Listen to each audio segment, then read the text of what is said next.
Tonight we slip through the velvet curtains of Tudor England, into that gilded labyrinth where power and scandal dance together under flickering candlelight, where the air itself seems heavy with rosewater and political anxiety. If you have ever thought navigating modern relationships was complicated, imagine stepping into a world where one glance from the king could rewrite your entire existence, or end it entirely. Welcome to the forgotten lives of royal mistresses, those women who existed in shadow and whisper, painted over in family portraits yet wielding influence that shaped the very course of English history. If you find yourself drawn to these ancient tales of ambition and survival, consider joining us as we drift through more stories from history's hidden chambers. But for now, settle deeper into the darkness as we begin our journey together. You step into a world where the air always carries the faint scent of rosewater mingled with something sharper, more dangerous, the metallic taste of ambition that clings to every whispered conversation. The year hovers somewhere in the early 1500s, and you find yourself standing just outside the court of Henry VIII, not yet anyone of consequence, but born well enough to be granted passage through these halls where every breath seems measured, every smile calculated, every curtsy a potential invitation to glory or ruin.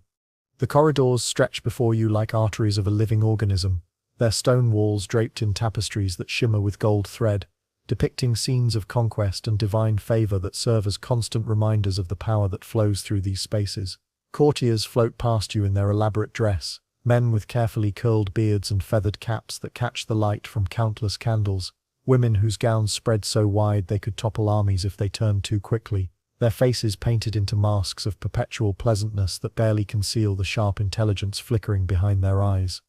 At first glance, this court appears to be nothing more than a carnival of elegance, a spectacular display of wealth and refinement, where music drifts from every chamber and laughter echoes off vaulted ceilings. But if you pause here in this threshold moment, if you listen rather than simply observe, you begin to hear something else entirely, the subtle harmonies of a far more dangerous symphony. There is a sharp edge hidden beneath every compliment that passes between these gilded figures, a performance quality to every laugh that suggests nothing here is quite what it appears to be.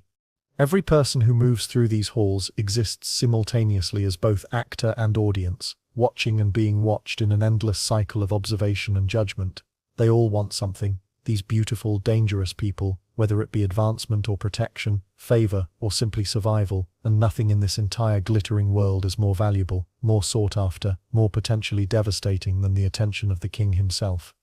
When Henry VIII enters a room, you feel the shift before your eyes even locate his imposing figure. The way conversation dies for just a heartbeat, like the entire world holding its breath in anticipation. Henry is not merely a man in these moments, but something approaching divinity, a golden sun around which every other soul in his orbit revolves, whether they choose to or not. He possesses that particular magnetism that comes not just from power, but from the absolute certainty that power brings, the knowledge that his every whim can elevate a family to greatness or destroy a bloodline entirely.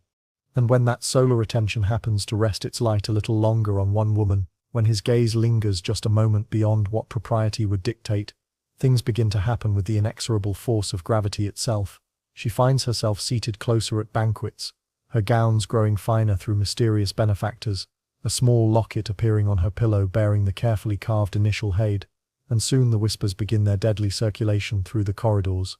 These whispers travel faster than any horse could gallop, faster than any message could be carried by the swiftest courier, spreading through the court like ripples across still water, carrying with them the power to transform a young woman from anonymous maid to notorious favorite, from forgotten daughter to woman of influence, from safety to mortal danger, all in the space of a few whispered conversations. The royal mistresses of Tudor England were never simply lovers, never merely distractions for a restless king. They were walking catalysts for political change, their very existence a threat to every established power structure within the court. Their elevation represented danger to political factions who had spent years carefully positioning themselves, to the queen whose authority could be undermined by a younger, more appealing rival, to noble houses whose own daughters might be displaced by this new favorite, who had somehow managed to capture the most coveted attention in the realm. While these women might receive gifts that would make merchants weep with envy, land grants that could support entire villages, jewels that had once adorned foreign queens, they remained perpetually balanced on the edge of a precipice, always one misstep away from complete ruin. The king's affection, for all its warmth and intoxicating intensity, was famously brief, flickering like candlelight in a drafty chamber, and when that flame inevitably guttered out, so too did everyone else's interest in its former object. You find yourself walking through the garden paths where these liaisons often began, those carefully manicured spaces where privacy had been arranged like pieces on a chessboard, where high hedges created intimate alcoves, perfect for conversations that could never take place in the more public areas of the court. Young women brought to court as maids of honor received subtle warnings from their mothers before they departed their family homes, advice delivered in hushed tones that carried the weight of hard-won wisdom: be charming, but never too charming. Catch the king's eye if fortune allows, but never ever let yourself believe you can hold it for long. This was a game with no written rules, only consequences that could destroy, not just the woman who played it poorly, but her entire family line, their name becoming synonymous with shame and scandal for generations to come. Yet, despite these dangers, despite the examples of women who had risen high, only to fall harder, young ladies continued to arrive at court with hope gleaming in their eyes and ambition carefully concealed beneath layers of silk and propriety. One of the most peculiar aspects of Tudor mistresses lay in their simultaneous visibility and invisibility, the way everyone at court knew of their existence, while maintaining the polite fiction that no such relationship existed at all. There was no official title for the king's current favourite, no crown or seat in parliament, no ceremony to mark her elevation. Yet everyone understood the power she wielded through proximity, the way she could influence decisions through whispered words, shared on silk pillows in the dark hours before dawn. In the quieter moments, when the masks and performances of court life fell away, these women sat alone behind embroidered bed curtains, wondering how long their favour might last, calculating the political implications of every gift received, every invitation extended, every smile that lasted a heartbeat too long. They understood, perhaps better than anyone, the temporary nature of their position, the way they existed in a space between recognition and denial, between power and powerlessness, between elevation and destruction. For every Anne Boleyn who managed to claw her way from mistress to queen, there were dozens of others who fell silently from grace, their names erased from court records, their influence forgotten as quickly as morning mist, leaving behind only faint impressions in letters and account books, ghostly reminders of lives that had briefly burned bright in the shadow of the throne. The less glamorous reality of being a royal mistress often involved becoming the target of venomous gossip that could destroy reputations with surgical precision, finding yourself painted as a home-wrecker in court poetry, mocked in anonymous pamphlets that circulated through London's growing literary underground. Your family might gain unprecedented favour during your ascendancy, only to find themselves cast into disgrace if your star fell too quickly or too dramatically, their fortunes tied inextricably to your ability to maintain royal interest. Yet, despite these very real dangers, young women continued to angle for that devastating royal attention, and perhaps the reason becomes clearer when you consider the alternatives available to them in Tudor England. Marriage among the nobility was rarely about love or even compatibility, but rather a careful arrangement of property and bloodlines, often negotiated while the bride was still in childhood. Unless you were fortunate enough to be born the firstborn son of a great house, your future had essentially been decided before you could walk, your value measured in dowry and breeding potential rather than intelligence or desire. But if you could catch the king's attention, if you could navigate the treacherous waters of royal favour with sufficient skill, you might find yourself able to leapfrog past all those predetermined limitations, transforming from powerless pawn to woman of influence, perhaps even achieving the ultimate prize of queenship itself. The risk was enormous, but so was the potential reward, and in a world where women had few paths to power, royal favour represented one of the only routes to transcending the circumstances of birth. This leads us to one of the most fascinating debates that still occupies Tudor scholars today, the question of agency versus victimization in these relationships. Were these mistresses victims of a predatory system that used beauty and charm as bait to trap vulnerable young women, or were they agents of their own destiny, using flirtation and seduction as weapons in their own campaigns for advancement? The truth, as is so often the case with questions of power and gender, probably exists somewhere in that messy, complicated middle ground, where strategy and surrender blur together into something that defies easy categorization. As you settle deeper into this world of shadows and silk, of whispered promises and broken hearts, you begin to understand that the story of royal mistresses is not really about romance at all, despite the poetry and love letters that survive in archives. It is a story about power and its distribution, about the ways women found to navigate systems designed to exclude them, about survival and ambition, and the price both demanded from those brave or foolish enough to pay it. In the flickering candlelight of these Tudor chambers, where every shadow might conceal a listening ear, and every smile might mask a dagger, you encounter Elizabeth Blount, known to her intimates as Bessie, a name that would be whispered in corridors long after its bearer had faded into the comfortable obscurity of a country estate. Her story begins not with dramatic fanfare, but with the quiet rustling of silk as she moves through the presence chamber, her laughter carrying just the right note of sweetness to distinguish it from the more calculated performances surrounding her. Bessie enters our narrative in the early 1510s, when the court still possessed a freshness that would later be corroded by paranoia and religious upheaval. When Henry VIII remained a young king of barely 20 summers, his athletic frame not yet bloated by excess, his golden charm not yet tarnished by the darker impulses that would define his later reign, he was newly married to Catherine of Aragon, a union that represented sound political alliance between England and Spain. Yet this marriage carried with it one glaring vulnerability that would haunt the Tudor dynasty for decades to come: the absence of a surviving male heir. Into this atmosphere of conjugal hope, mixed with growing anxiety, came Bessie Blount, 17 years old, and possessed of that particular combination of grace and intelligence that made her simultaneously approachable and intriguing. She had been appointed as a maid of honor to Queen Catherine, a position that placed her in daily proximity to the royal couple while providing her with an education in the intricate choreography of court life. Her skills extended beyond the typical accomplishments expected of young noble women, for she possessed a quick wit that could match pace with the most educated courtiers, and a talent for dancing that would prove more significant than anyone initially realized. The court dances of Tudor England were far more than casual entertainment. They served as elaborate auditions where young women displayed their grace, their fertility, their ability to follow complex patterns without missing a step or losing composure. Every movement was watched and evaluated, every turn and curtsy analyzed for signs of the qualities that might make a woman worthy of royal attention. Bessie excelled in these performances, her body moving through the prescribed patterns with an ease that suggested natural rhythm rather than mere training, her eyes maintaining the perfect balance between modesty and awareness, never quite meeting the king's gaze directly yet somehow conveying her consciousness of his observation. When Henry began to notice Bessie, the progression followed the established patterns that would be repeated countless times throughout his reign, yet with a subtlety that marked her as different from many who would follow. There were no dramatic declarations or public displays of favoritism, no sudden elevation that would shock the court into gossip and speculation. Instead, small tokens began to appear, exchanged during the complex rituals of court ceremony with such discretion that only the most observant witnesses recognized their significance. The king began seeking Bessie's company during the quieter moments between public ceremonies, those interludes when the formal masks of monarchy could be briefly set aside in favor of more human interactions. She possessed that rare quality of being able to entertain without demanding attention, to charm without calculating the effect of her charm, and perhaps most importantly, she seemed genuinely pleased by Henry's company rather than merely flattered by his rank.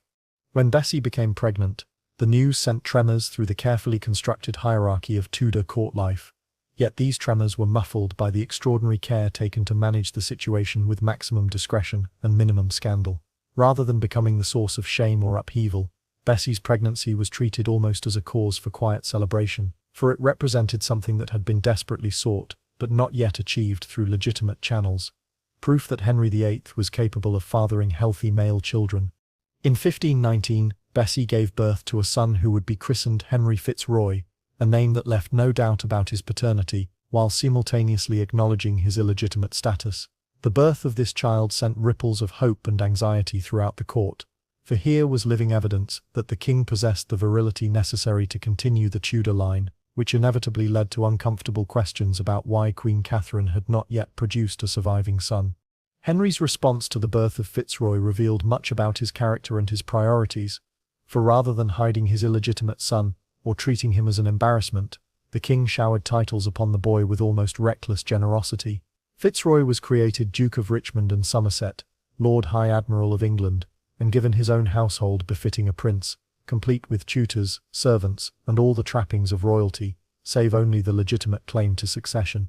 This elevation of his bastard son represented more than paternal pride. It served as a not-so-subtle message to the court and to foreign observers about Henry's capacity for fatherhood, while simultaneously applying pressure to Catherine of Aragon, to produce the legitimate heir that remained frustratingly elusive. The young Fitzroy became a walking reminder of what the Tudor dynasty could achieve if only the Queen could match the fertility that Bessie Blount had demonstrated so successfully. Yet perhaps the most remarkable aspect of Bessie's story lies not in her rise to royal favour, or in her successful bearing of the king's child, but in her graceful exit from the dangerous prominence that had briefly defined her life. Unlike many of the women who would follow her into the treacherous waters of royal affection, Bessie seemed to understand instinctively when her moment had passed, when it was time to step back from the spotlight before that light could burn her to ash.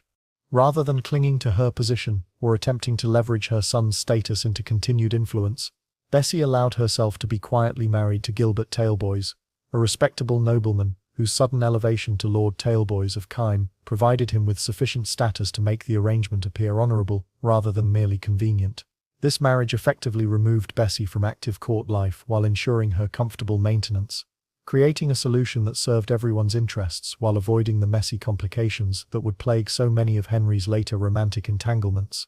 The wisdom of Bessie's retreat became even more apparent as the years passed, and Henry's attention turned toward other women, particularly the Boleyn sisters, whose stories would unfold with far more drama and considerably less favourable outcomes. By removing herself from the court's inner circles before the king's affection cooled completely, Bessie avoided the fate that would befall so many others: disgrace, imprisonment, or worse. Her son Fitzroy continued to thrive under royal patronage, receiving an education that would have befitted a legitimate prince, and being treated by Henry with an affection that often seemed warmer than his feelings toward his legitimate children. There were moments when it appeared that the king might even legitimize his bastard son, raising him to the status of heir apparent in recognition of his obvious capabilities and his father's clear fondness for him. But fate, as it so often does in the Tudor narrative, intervened with cruel timing. Fitzroy died in 1536 at the age of 17, likely from tuberculosis, taking with him not only Henry's beloved illegitimate son, but also the king's most viable backup plan for the succession. The young man's death removed one of the few sources of genuine joy in Henry's increasingly paranoid and isolated later years, while simultaneously eliminating what might have been a stabilizing influence on the turbulent political landscape of the 1530s. Bessie herself lived quietly on her estates, maintaining the dignified silence that had served her so well during her time at court, watching from a safe distance as other women rose and fell in the dangerous orbit of royal favour. She died in 1540, having outlived her son by 4 years and having successfully navigated one of the most perilous positions available to women in Tudor England without suffering the dramatic downfall that claimed so many others. Her legacy lies not in dramatic gestures or political manoeuvring, but in her demonstration that it was possible to capture a king's heart, bear his child, and emerge from the experience with dignity intact. She proved that royal favour, while always temporary, did not have to end in tragedy if approached with sufficient wisdom and restraint. In a court that would soon be convulsed by religious upheaval and matrimonial chaos, Bessie Blount's story represents a rare example of how the game of royal romance might be played and won, not through ambition or calculation, but through the simple expedient of knowing when to gracefully withdraw. As her memory fades into the comfortable shadows of historical footnotes, we glimpse something that would become increasingly rare in the Tudor court: a woman who touched the heart of power and walked away unburned, leaving behind only the faint scent of roses, and the echo of laughter in chambers, where happiness would become an ever more elusive commodity. The transformation of a nobleman's daughter into a potential royal mistress began long before she ever set foot in the halls of power, in the drafty manor houses scattered across the English countryside, where young girls were shaped into the precise instruments their families would need to navigate the treacherous currents of court life. These preparations were neither casual nor accidental, but represented a careful cultivation of qualities that might prove valuable in the most dangerous theatre in England, where a single misstep could destroy not just an individual but an entire bloodline. You find yourself in one such manor house, its stone walls thick enough to muffle sound, but never quite warm enough to eliminate the perpetual chill that seemed to seep from the very foundations. Here a young girl of perhaps 6 years receives her first lessons in deportment from a governess whose own training had been forged in the fires of court experience. A woman who understood that grace was not merely an aesthetic quality but a survival skill of the highest order. The child's posture must be corrected until it becomes as natural as breathing, her spine held straight, not through conscious effort, but through the kind of muscle memory that would serve her well during the endless hours of standing and curtsying that defined court ceremony. Her hands must learn to move with deliberate softness, never hurried or sharp, but flowing like water through the prescribed gestures of greeting, acceptance, and dismissal that formed the basic vocabulary of noble interaction. By the age of 10, she has progressed to more sophisticated accomplishments, learning to dance with a book balanced on her head while maintaining perfect composure, her feet finding the complex patterns of court dances, even as her mind remains free to observe and analyze the political undercurrents that flow beneath every social interaction. She can recite psalms in Latin with perfect pronunciation, demonstrating the religious devotion expected of a well-born lady, while simultaneously learning to parse the subtle meanings hidden in seemingly innocent conversations. Perhaps most importantly, she begins to understand the delicate art of court dynamics, absorbing through observation and careful instruction the ways in which power flows through seemingly casual encounters, how a word whispered at the right moment can elevate a family, while a careless comment can destroy years of careful positioning. She learns to recognize the signs of favor and disfavor, to read the subtle shifts in attention that herald changes in the political landscape, to understand that information is often more valuable than gold and infinitely more dangerous. When she finally arrives at court, typically around her 14th birthday, she carries with her not just accomplishments in music and needlework, but a sophisticated understanding of the game she has entered. She has been prepared not merely to ornament the Queen's household, but to represent her family's interests with intelligence and discretion, to navigate the complex relationships that define court life, and perhaps, if fortune and calculation align properly, to catch the attention of the king himself.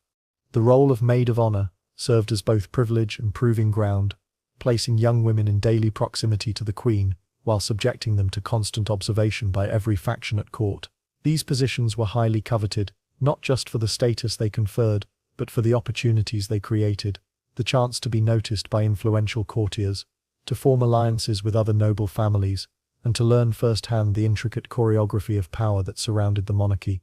Yet, this proximity to power came with its own unique dangers,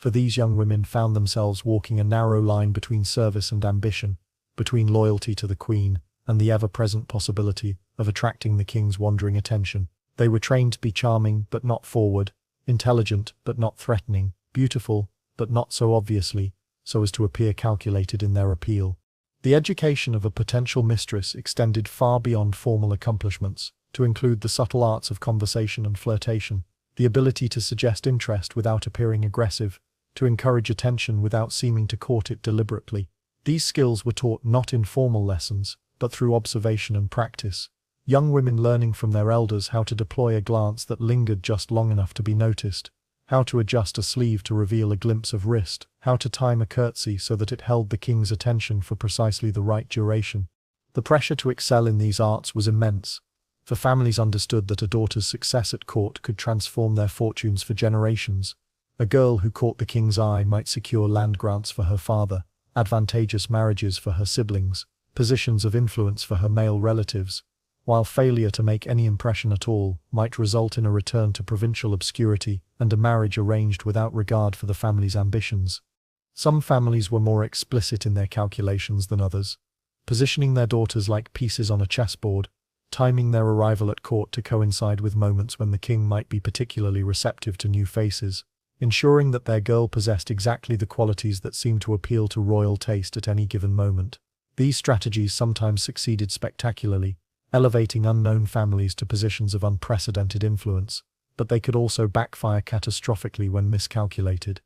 The young women caught in these schemes found themselves navigating between their family's ambitions and their own survival instincts, understanding that while their elevation might bring glory to their bloodline, it could also expose them to dangers that their training had only hinted at. They learned to walk the razor's edge between encouragement and resistance, to signal availability without appearing too eager, to maintain dignity even while participating in what was essentially an elaborate audition for the most dangerous role in England. As you observe these carefully cultivated young women taking their places in the Queen's household, their faces bright with hope and ambition, you begin to understand that the royal mistresses of Tudor England were not accidental figures who stumbled into prominence, but rather the products of careful preparation and strategic positioning, women who had been shaped from childhood to fill a role that officially did not exist, but which everyone understood to be one of the most influential positions in the realm. Their stories were not fairy tales of innocent girls swept away by royal passion, but rather complex narratives of ambition and calculation, survival and sacrifice, in which intelligence and training proved as important as beauty, and in which the ability to recognize when to advance and when to retreat often meant the difference between elevation and destruction. In the glittering, dangerous world of the Tudor court, these women represented their families' highest hopes and their greatest risks, living embodiments of the delicate balance between opportunity and peril that defined life in the orbit of absolute power. The arrival of the Boleyn sisters at Henry VIII's court marked a seismic shift in the dangerous game of royal romance, transforming what had been a relatively straightforward pattern of temporary royal favourites into something far more complex and ultimately revolutionary. Mary and Anne Boleyn brought with them not just their own formidable qualities, but the weight of family ambition that would reshape the English monarchy and forever alter the relationship between church and state. You encounter them first through the whispered conversations that preceded their formal introduction to court life.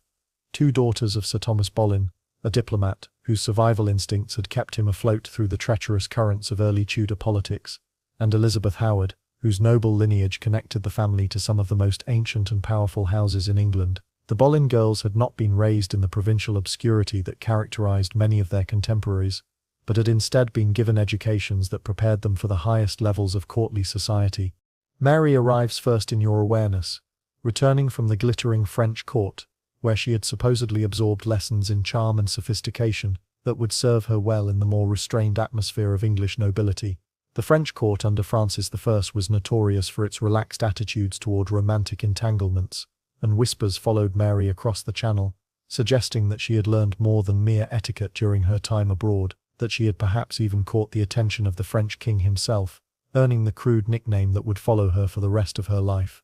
Whether these rumors contained any truth, or merely reflected the tendency of courts to embellish the romantic histories of attractive young women, mattered less than their effect on Mary's reputation, marking her as a woman of experience in a society that officially prized virginity above all other feminine virtues. Yet this supposed worldliness may have been precisely what attracted Henry VIII's attention when Mary took her place among the court beauties competing for royal notice.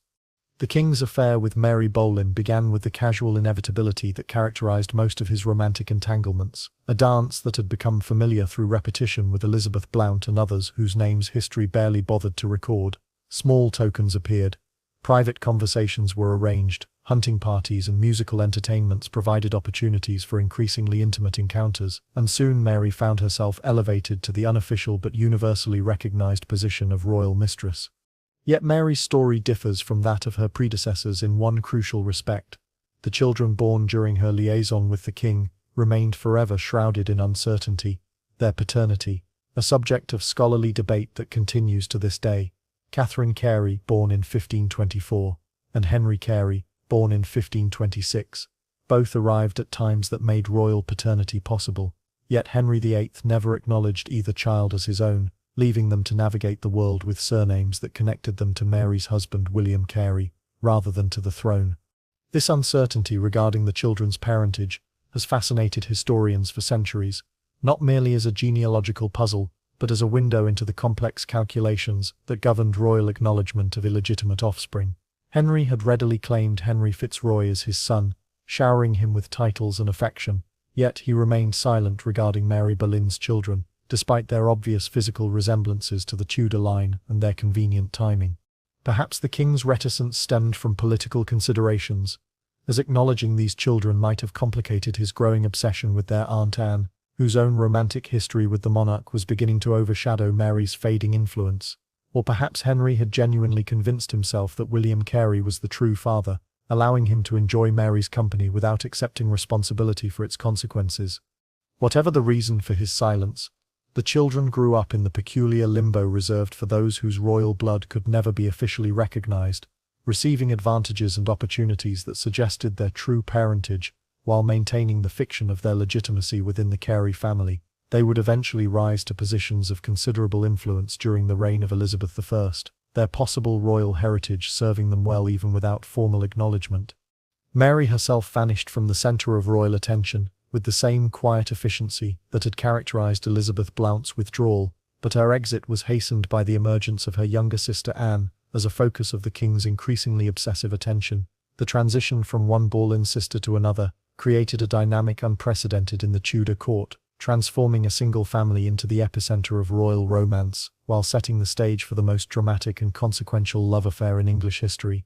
Anne Boleyn entered the narrative not as a conventional beauty, but as something far more dangerous, an intelligent woman who understood her own value and refused to surrender it cheaply. She had spent even more time than Mary in foreign courts, absorbing not just the surface accomplishments expected of noble ladies, but the deeper lessons in power and its manipulation that characterized European diplomacy at its highest levels. Her French education had taught her that women could wield influence through wit and mystery as effectively as through conventional feminine charms, that the ability to say no could be more powerful than the willingness to say yes, and that a man's desire increased in direct proportion to the obstacles placed in its path. These lessons would prove invaluable, as Henry's casual interest in her gradually transformed into the obsession that would reshape English history. The king's pursuit of Anne followed none of the established patterns that had governed his previous affairs, for she refused to follow the script that had been written by her predecessors. Where other women had gracefully accepted royal attention and the temporary elevation it provided, Anne demanded something more substantial, something that had never before been granted to a king's mistress, the security and recognition that came only with marriage. Her refusal to become merely another in the series of women who had briefly warmed the royal bed transformed what should have been a temporary infatuation into a crisis that would consume the better part of a decade, pitting Henry against the Pope, against his own parliament, against the Holy Roman Emperor, and ultimately against the entire structure of medieval Christianity as it had existed in England for nearly 1,000 years. The letters Henry wrote to Anne during their long courtship reveal a man reduced to pleading by a woman who understood that her greatest weapon lay not in surrender, but in resistance, who recognized that the king's desire would only intensify as long as it remained unfulfilled. She played a game of calculated retreat that drove Henry to increasingly desperate measures, culminating in his break with Rome and his establishment of himself as supreme head of the Church of England, all for the sake of a woman who might have been forgotten within a year had she chosen to follow conventional patterns. Yet Anne's triumph in achieving the crown she had so skillfully pursued would prove to be the beginning of her downfall, for once she became queen, she lost the mystery and unattainability that had made her irresistible to Henry's restless nature. The birth of Elizabeth, rather than the hoped-for male heir, disappointed royal expectations, while Anne's sharp intelligence and political acumen, so attractive during the courtship phase, became sources of irritation to a king who expected submission from his wife, even as he had been entranced by resistance from his mistress. The Boleyn sisters' impact on English history extended far beyond their individual relationships with the king, for they demonstrated that royal mistresses could be more than mere decorative distractions, that they could serve as catalysts for revolutionary change, if they possessed sufficient intelligence and determination to seize the opportunities presented to them. Mary's quiet withdrawal and Anne's dramatic rise and fall created a template that would influence the strategies of every woman who subsequently found herself the object of royal attention. Their story also illustrated the double-edged nature of family ambition in the Tudor court, where the elevation of one member could bring unprecedented opportunities, while simultaneously exposing the entire bloodline to dangers that might have been avoided through more modest aspirations. The Boleyns' reach for ultimate power succeeded beyond their wildest dreams when Anne became queen, yet it also led directly to the destruction that claimed not just Anne herself, but her brother George, casualties of the same ambition that had initially raised them so high. As you watch the shadows lengthen in the chambers where the Boleyn sisters once walked, their footsteps still echoing faintly in the corridors of memory, you begin to understand that their legacy lies not just in the children they bore, or the positions they achieved, but in their demonstration that the role of royal mistress could be transformed from passive recipient of royal favor into active agent of historical change, provided one possessed the courage to risk everything in pursuit of something more than temporary pleasure. In the quiet gardens where Mary Boleyn once walked, you discover a different kind of story, one that unfolds not with the dramatic intensity that characterized her sister's rise and fall, but with the subtle resilience that allowed her to navigate the treacherous waters of royal favor and emerge with her life and dignity intact. Mary's tale offers a counterpoint to Anne's revolutionary ambition, demonstrating that survival in the Tudor court sometimes required the wisdom to accept limitations rather than the courage to transcend them.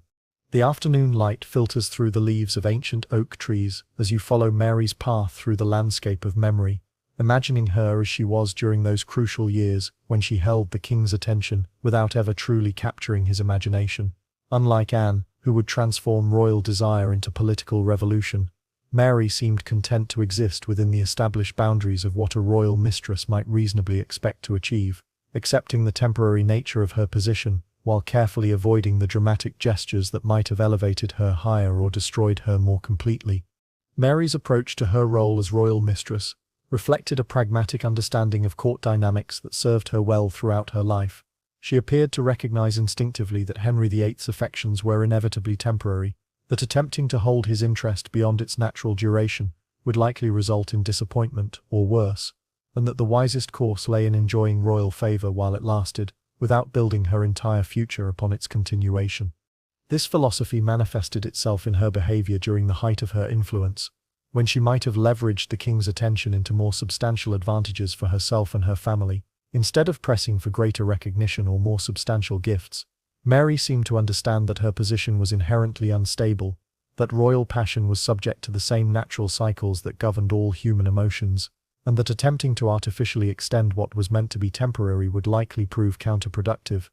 Her restraint proved especially wise when Henry's attention began to shift toward Anne, for Mary had never invested so heavily in her position as royal mistress that its loss would constitute a personal catastrophe. She had maintained connections and interests beyond the royal bedchamber, preserving relationships that would serve her well when she was no longer the object of royal desire, understanding that a wise woman prepared for the future even while enjoying the present.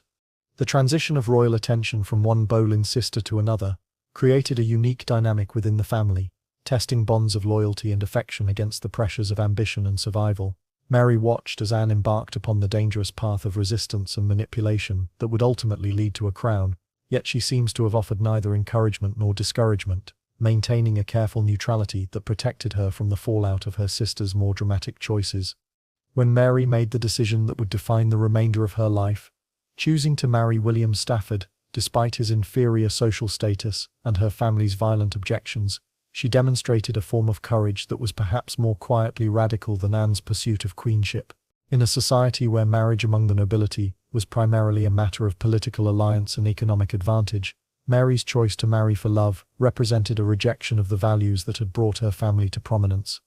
Her marriage to Stafford effectively ended her court career and severed her connections to the ambitious network of relationships that had sustained the Boleyn family's rise to power. The family's reaction was swift and merciless, cutting off financial support and banning her from court appearances, treating her choice as a betrayal of the collective interests that had been built upon careful calculation and strategic positioning over generations. Yet Mary's exile from court society may have been the salvation that her sister's continued prominence denied her, for by the time Anne faced the accusations that would lead to her execution, Mary was safely removed from the dangerous proximity to power that had become synonymous with the Boleyn name. Her quiet life in the countryside shielded her from the political machinations that would destroy other members of her family, demonstrating that sometimes the greatest victory lay in strategic retreat rather than continued advance. The children that Mary had borne during her liaison with Henry VIII grew up in this atmosphere of deliberate obscurity, their possible royal heritage never officially acknowledged yet, never entirely forgotten. Catherine Carey and Henry Carey navigated their adult lives with the peculiar advantages and disadvantages that came from suspected royal blood, receiving opportunities and recognitions that suggested their true parentage, while never being granted the formal acknowledgement that would have legitimized their status. Both children eventually rose to positions of considerable influence during the reign of Elizabeth I, their careers aided by what appeared to be family favoritism, but might equally have represented the Queen's recognition of her possible half-siblings. Henry Carey in particular achieved remarkable success, becoming Baron Hunsdon and serving as one of Elizabeth's most trusted advisors, his loyalty to the crown, perhaps motivated by gratitude for opportunities that his ambiguous parentage had both created and constrained. Mary's own later years were spent in the comfortable obscurity she had chosen, far from the intrigues and dangers that continued to claim victims among those who remained too close to the centers of power. She died in 1544, having outlived both of her royal lovers and most of the court figures who had shared her brief moment of prominence, her funeral attended by local neighbors rather than the great magnates who had once sought her favor when she basked in royal attention. Her legacy lies not in the dramatic gestures that historians prefer to chronicle, but in her demonstration that it was possible to touch the heart of power without being consumed by it, to experience royal favor without sacrificing one's essential humanity to the demands of ambition. She proved that a woman could play the dangerous game of court romance and emerge with her integrity intact, provided she possessed the wisdom to recognize when the game was no longer worth the risks it demanded. In an age when women's choices were severely constrained by social expectations and family pressures, Mary Boleyn's decision to prioritize love over advancement represented a quiet form of rebellion that was perhaps more revolutionary than her sister's pursuit of a crown. She chose happiness over greatness, personal fulfillment over political influence, and in doing so created a life that, while historically unremarkable, was authentically her own. As you leave the garden paths where Mary once found peace and contentment, you carry with you the memory of a woman who understood that true success sometimes lay not in reaching for the highest prizes, but in recognizing which victories were worth pursuing and which were better left to others. Her story serves as a reminder that in the Tudor court, where ambition so often led to destruction, the greatest courage might be found in the simple act of choosing to be happy rather than powerful. The transformation of Anne Boleyn from royal mistress to Queen of England represents one of the most extraordinary reversals of fortune in English history, a rise so unprecedented that it required the restructuring of England's entire religious and political landscape to accommodate it. Yet standing in the throne room where Anne was crowned, surrounded by cloth of gold and the weight of centuries, you sense that her triumph contained within it the seeds of its own destruction, that the very qualities that elevated her to queenship would ultimately ensure her downfall. The coronation procession through London on May 31st, 1533, marked the culmination of a courtship that had consumed nearly 7 years and transformed England from a Catholic nation, loyal to Rome, into a Protestant kingdom, acknowledging no authority higher than its own monarch. Anne processed through streets lined with tapestries and filled with crowds whose reactions ranged from genuine enthusiasm to carefully concealed hostility, her pregnancy obvious beneath the cloth of gold that proclaimed her new status to a world still struggling to understand how a king's mistress had become a crowned queen. The pageantry surrounding Anne's elevation attempted to create a sense of divine approval for what many still viewed as an illegitimate union, with elaborate symbolic displays designed to suggest that her marriage to Henry represented not merely the satisfaction of royal desire, but the fulfillment of prophecy and the restoration of proper order to the realm. Yet beneath the gilded surface of celebration lay the uncomfortable reality that this queen had achieved her position through means unprecedented in English royal history. Anne's path to the crown had begun with her refusal to follow the established patterns that had governed previous royal mistresses, her recognition that temporary favor could be transformed into permanent power if approached with sufficient intelligence and determination. Where Elizabeth Blount had gracefully withdrawn when the king's attention began to wander, and Mary Boleyn had accepted the limitations inherent in her position, Anne had chosen to gamble everything on a single, audacious strategy, withholding what Henry most desired, until he was willing to pay the ultimate price for it. Her education in the sophisticated courts of Europe had taught her that desire increased in direct proportion to the obstacles placed in its path, that a woman's greatest power lay not in what she was willing to give, but in what she was determined to withhold. She applied these lessons with surgical precision, maintaining Henry's interest through a careful balance of encouragement and resistance that kept him constantly off balance, never quite certain of her ultimate intentions yet unable to abandon his pursuit of them. The letters Henry wrote to Anne during their extended courtship reveal the extent to which she had managed to reverse the traditional power dynamic between king and subject, reducing the most powerful man in England to a suppliant begging for tokens of affection from a woman who remained tantalizingly beyond his reach. These letters, with their mixture of passion and frustration, demonstrate how completely Anne had succeeded in making herself indispensable to Henry's happiness, while simultaneously remaining unattainable through conventional means. Her insistence that she would accept nothing less than marriage represented a demand so outrageous that it required the complete restructuring of English Christianity to accommodate it. Yet Anne pursued this goal with a single-minded determination that eventually wore down every obstacle placed in its path. Henry's break with Rome, his establishment of the Church of England, his willingness to risk excommunication and foreign invasion, all stemmed from his inability to possess Anne Boleyn through any other means. When Anne finally became queen, she had achieved something no royal mistress had ever accomplished, transforming temporary sexual favor into permanent political power. Yet this triumph came at the cost of making enemies of nearly every established interest in the kingdom. The Catholic Church viewed her as a heretic who had led the king into damnation. The nobility resented her elevation above families with ancient claims to precedence, and the common people, who had loved Catherine of Aragon, saw her as an interloper who had destroyed a legitimate marriage for personal ambition. Even more dangerously, Anne's success in achieving queenship eliminated the very qualities that had made her irresistible to Henry during their courtship. The mystery and unattainability that had driven him to such extraordinary lengths to possess her evaporated the moment she became his wife, leaving behind an intelligent, strong-willed woman whose opinions and independence now struck the king as defiance rather than alluring resistance.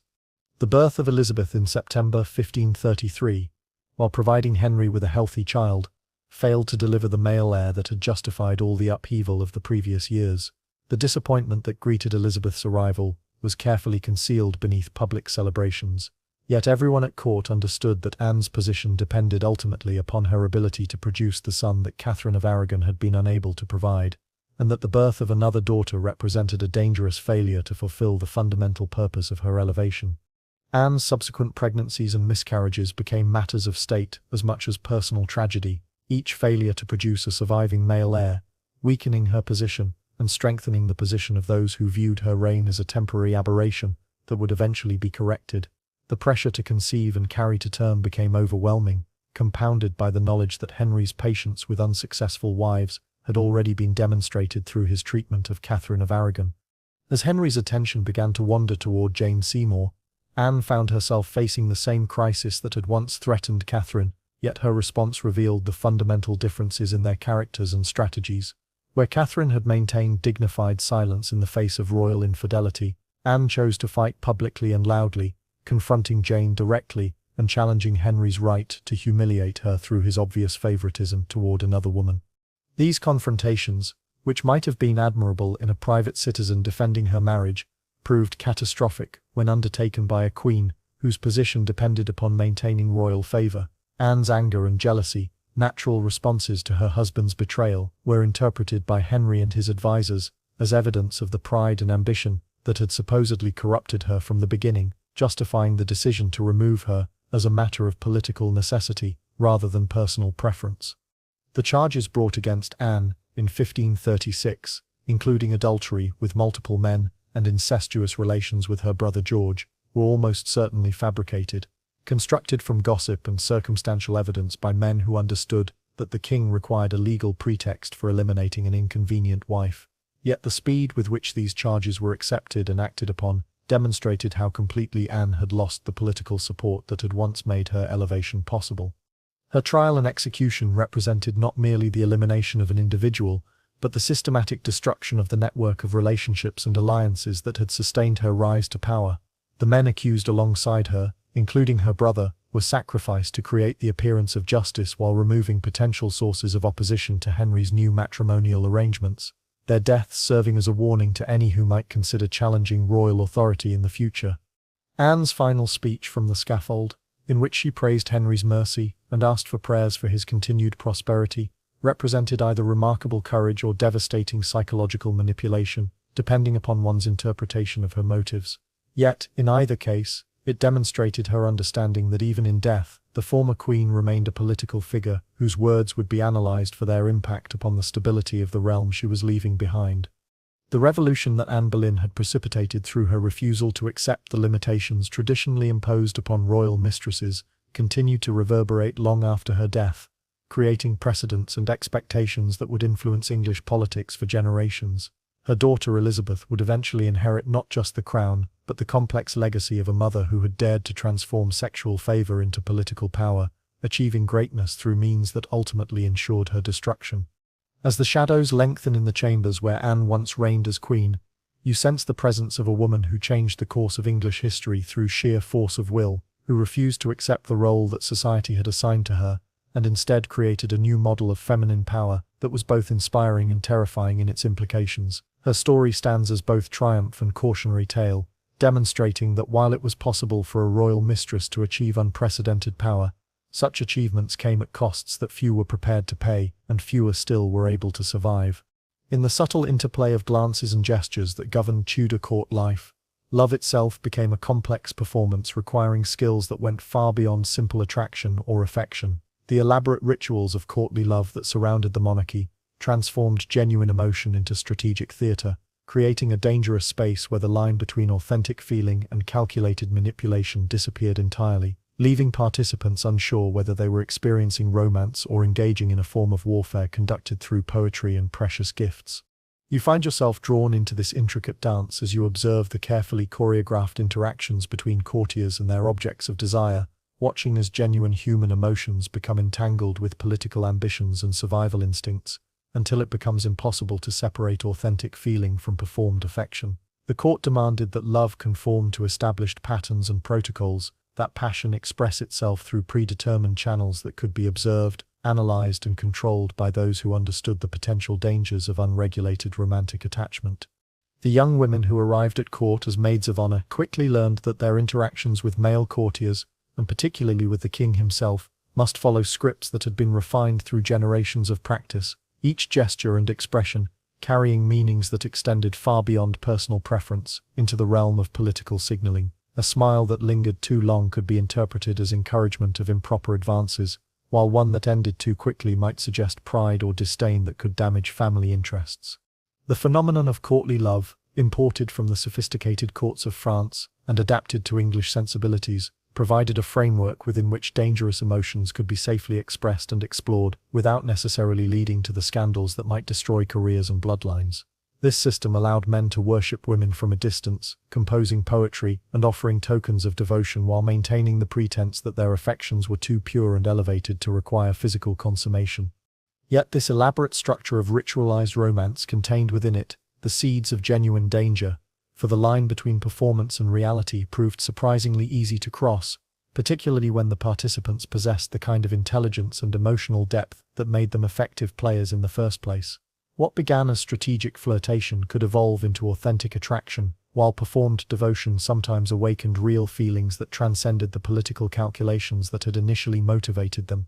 Henry VIII himself proved particularly susceptible to this blurring of boundaries between theatre and reality, his romantic attachments following patterns that suggested he genuinely believed in the elaborate fictions that surrounded his courtships. His letters to Anne Boleyn reveal a man who had become convinced that his strategic pursuit of a politically useful marriage represented the kind of transcendent love celebrated in the courtly romances he had read since childhood, his political calculations becoming entangled with romantic fantasies until he could no longer distinguish between the two. The gifts exchanged between lovers at the Tudor court carried symbolic meanings that extended far beyond their material value, serving as a complex language through which feelings could be communicated without the dangers inherent in spoken declarations. A ring inscribed with a Latin motto could convey promises of eternal devotion while maintaining plausible deniability if its meaning were challenged, while a miniature portrait hidden within a locket allowed lovers to carry images of each other without openly acknowledging their attachment.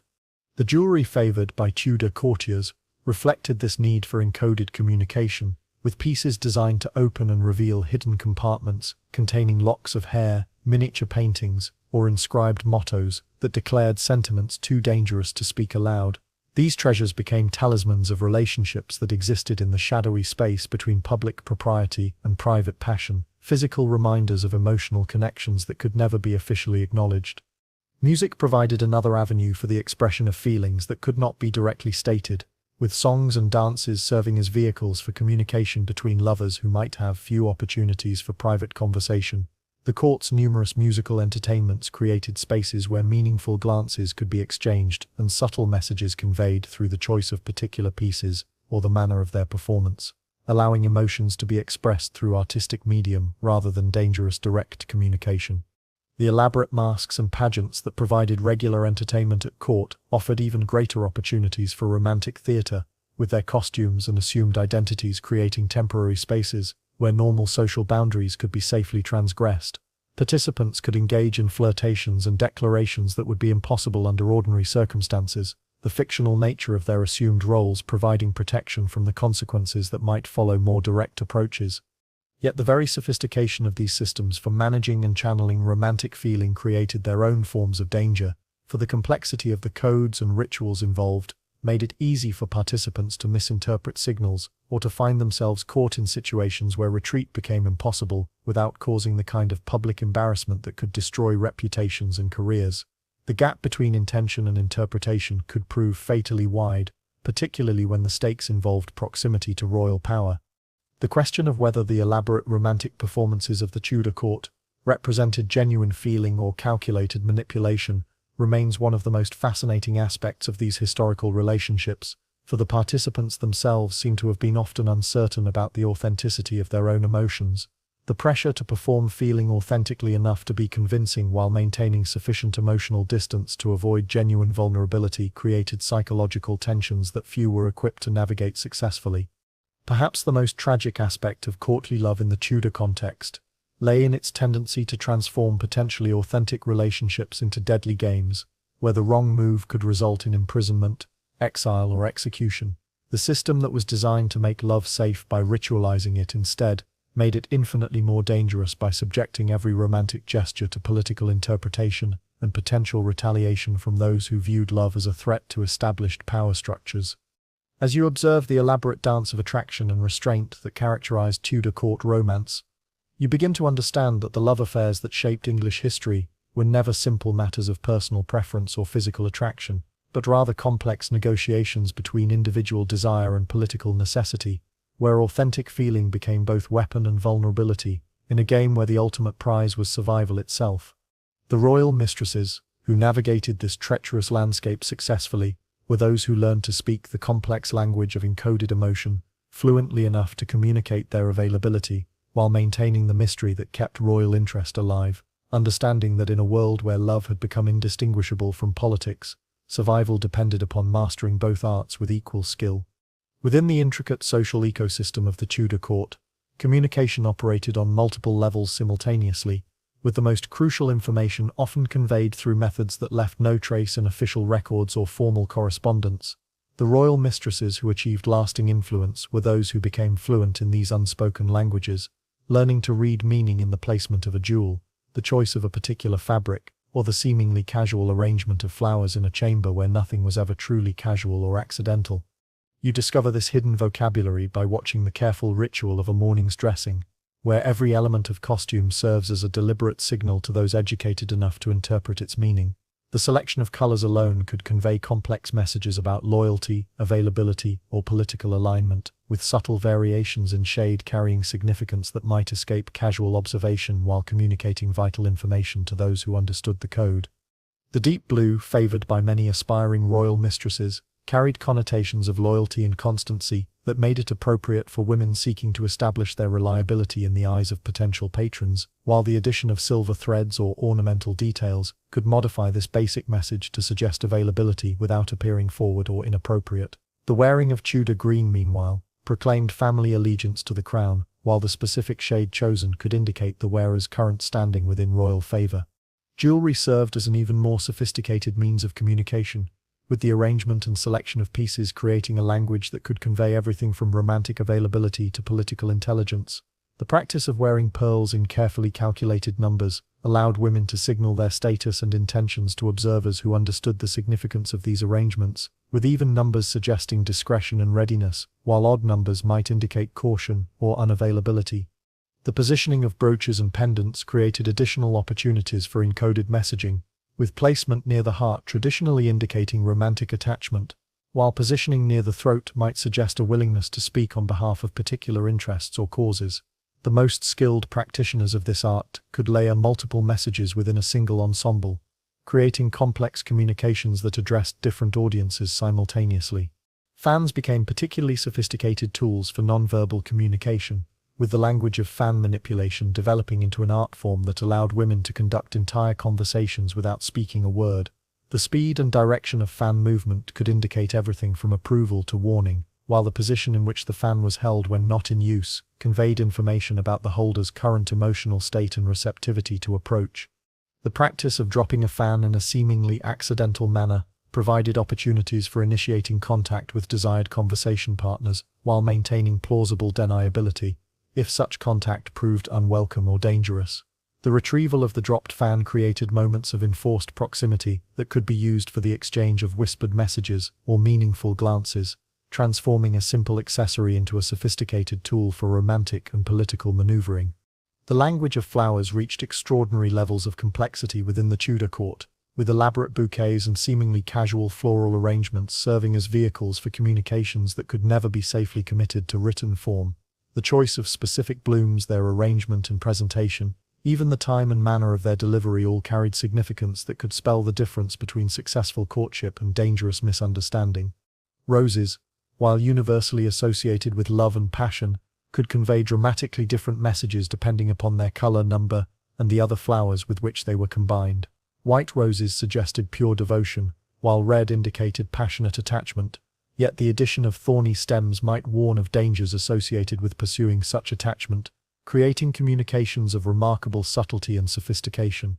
The practice of pressing flowers between the pages of books created permanent records of romantic communications, while providing plausible alternative explanations for their presence, allowing lovers to maintain physical tokens of their relationships without openly acknowledging their significance. These pressed flowers often outlasted the relationships they commemorated, becoming silent witnesses to affections that had flourished and faded within the dangerous confines of court life. Music and dance provided additional channels for coded communication, with the selection of particular pieces or the manner of their performance conveying messages that could reach their intended recipients while remaining incomprehensible to casual observers. The court's elaborate musical entertainments created opportunities for lovers to signal their feelings through seemingly innocent artistic choices, using the emotional content of songs and the intimacy of dance to express sentiments that could never be spoken directly. The exchange of sheet music inscribed with personal messages allowed for the creation of permanent records of romantic attachment, while maintaining the pretense that such exchanges represented nothing more than shared artistic interests. These musical tokens could be performed repeatedly, allowing their recipients to relive the emotions associated with their presentation, while providing ongoing reminders of relationships that might otherwise remain hidden from public view. Even the arrangement of living spaces became part of this complex system of nonverbal communication, with the placement of furniture, the selection of tapestries, and the positioning of personal belongings, all serving to convey information about their owner's current circumstances and intentions. Visitors who understood this language could read entire narratives in the details of room decoration, learning about relationships, loyalties, and ambitions that might never be directly acknowledged. The most dangerous aspect of these elaborate communication systems lay in their susceptibility to misinterpretation, particularly when political tensions made the stakes of romantic relationships potentially lethal. A gesture intended as encouragement might be read as improper advance, while attempts at discretion could be interpreted as rejection or disdain, creating misunderstandings that could destroy careers and endanger lives. The royal mistresses who survived and prospered within this environment were those who mastered not only the art of sending complex messages through nonverbal means, but also the equally important skill of accurately interpreting the signals they received from others. They learned to read the subtle signs that indicated shifting political alliances, changing royal preferences, and emerging dangers, using this intelligence to navigate the treacherous currents of court life with sufficient skill to avoid the catastrophes that claimed less perceptive participants. As you observe the intricate ballet of gesture and symbol that governed Tudor court communication, you begin to appreciate the remarkable sophistication of a system that allowed people to conduct complex relationships and negotiations while maintaining the fiction that nothing inappropriate or dangerous was occurring. This hidden language created spaces for authentic human connection within a political environment that made such connections potentially fatal, demonstrating the extraordinary lengths to which people will go to preserve the possibility of love and loyalty, even under the most restrictive circumstances. The royal mistresses, who achieved lasting historical significance, were often those who understood that their true power lay not in their ability to attract royal attention, but in their mastery of these subtle arts of communication that allowed them to maintain that attention, while avoiding the dangers that destroyed less skillful practitioners of the same perilous craft. Behind the ornate doors of the king's private chambers, away from the ceremonial grandeur that defined public court life, existed a different realm entirely, one where the rigid protocols of monarchy gave way to more intimate and infinitely more dangerous forms of human interaction. The Privy Chamber served as the beating heart of Tudor power, the space where political decisions emerged from personal conversations, where state policy was shaped by whispered pillow talk, and where the line between public authority and private desire dissolved into irrelevance. You enter this inner sanctum with the careful steps of one who understands that every footfall might be observed and interpreted,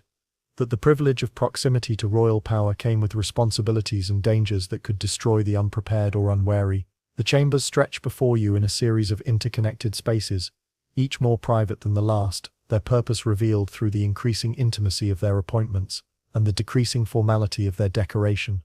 The presence chamber, where the king receives his most favored courtiers and conducts the business that requires privacy but not complete secrecy, maintains much of the ceremonial character associated with royal spaces, its walls lined with tapestries depicting scenes of royal triumph and divine favor, its furniture arranged to emphasize the hierarchical relationships that govern even informal interactions between monarch and subject.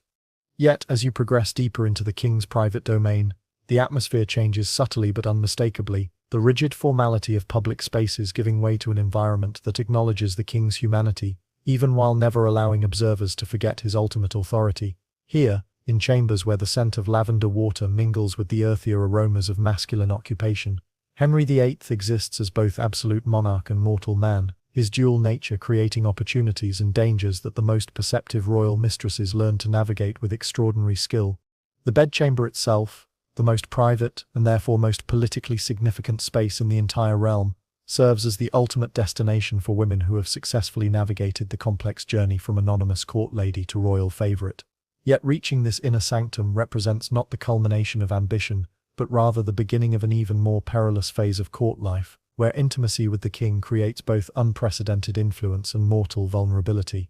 Here, surrounded by cloth of gold hangings and furniture, crafted by the finest artisans in Europe, royal mistresses discovered that proximity to absolute power required skills that no amount of traditional education could provide. They learned to read the king's moods with the accuracy of experienced courtiers, understanding that his temper could shift without warning from indulgent affection to dangerous irritation, requiring constant vigilance and adjustment of approach. The conversations that took place within these private chambers shaped English policy in ways that official records would never acknowledge, with royal mistresses serving as informal advisors whose pillow talk could influence everything from diplomatic appointments to religious policy. Yet this influence came without official recognition or protection, leaving these women vulnerable to the consequences of any advice that proved unfortunate or any opinions that later fell out of favor. The servants who maintained these private spaces occupied positions of extraordinary sensitivity, their daily duties requiring them to observe and maintain discretion regarding intimate details of royal life that could prove politically explosive if revealed at inappropriate moments. These men and women, from the gentlemen of the Privy Chamber, who helped dress the king, to the laundresses who handled his most personal belongings, became involuntary keepers of state secrets that could threaten the stability of the realm if mishandled. The gifts exchanged within the privacy of the royal chambers took on meanings that transcended their material value, becoming symbols of relationships that could never be publicly acknowledged, yet which shaped the political landscape through their influence on royal decision-making. A jeweled pendant given in a moment of passion might represent not merely romantic sentiment, but political alliance, while the withdrawal of such tokens could signal changes in royal favor that would reverberate throughout the court. The elaborate rituals surrounding the king's daily routine created numerous opportunities for private communication between Henry and his favored companions, with seemingly routine activities like morning dressing or evening prayers providing cover for conversations that might determine the fate of noble families or the direction of national policy. Royal mistresses who understood these rhythms could time their approaches to coincide with moments when the king might be most receptive to their influence. The music and entertainment that filled these private hours served purposes beyond mere diversion, creating atmospheres conducive to intimate conversation while providing plausible explanations for extended private audiences that might otherwise attract unwelcome attention. An evening of musical performance could provide cover for political discussions that would be impossible in more public settings, while the emotional impact of carefully chosen pieces might influence the king's mood in ways that favored particular policy positions. Yet the intimacy that made these private chambers so politically significant also made them extraordinarily dangerous for the women who gained access to them, for the same proximity that created influence also created vulnerability to royal displeasure or suspicion. A careless word spoken in a moment of relaxed intimacy could be remembered and held against its speaker months or years later, while the knowledge gained through private access could become a liability if political circumstances changed. The most successful royal mistresses learned to maintain careful emotional boundaries, even in the most intimate circumstances, understanding that their survival depended upon their ability to provide comfort and companionship, without ever allowing themselves to believe that royal affection represented genuine security. They developed the capacity to be simultaneously genuine and guarded, authentic in their responses, while never forgetting that their position depended entirely upon maintaining royal satisfaction. The physical evidence of these private relationships, from love letters hidden in secret compartments to jewelry inscribed with coded messages, represented both treasured mementos and potential instruments of destruction, their discovery capable of providing evidence for charges of treason or adultery that could lead to imprisonment or execution. The decision of whether to preserve or destroy such items required careful calculation of their sentimental value against their potential danger.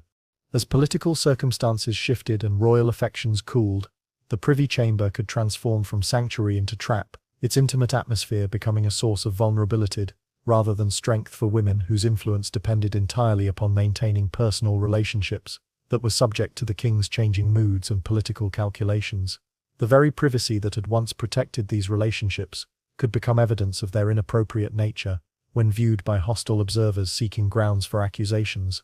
The legacy of the relationships formed within these private chambers extended far beyond their immediate participants, influencing political alliances and family fortunes for generations through the children born of these liaisons and the networks of obligation and resentment that developed around them. The intimate conversations that shaped policy in these rooms created ripple effects that would continue to influence English politics long after their original participants had passed into history. Standing now in these chambers where so much hidden history unfolded, you sense the weight of secrets that these walls once contained, the whispered conversations that changed the course of nations, and the private moments that shaped public policy through the mysterious alchemy of personal influence, transformed into political power. Here, in the most private spaces of the most public figure in England, the distinction between personal and political dissolved entirely, creating a legacy of intrigue and influence that would define the Tudor dynasty for generations to come.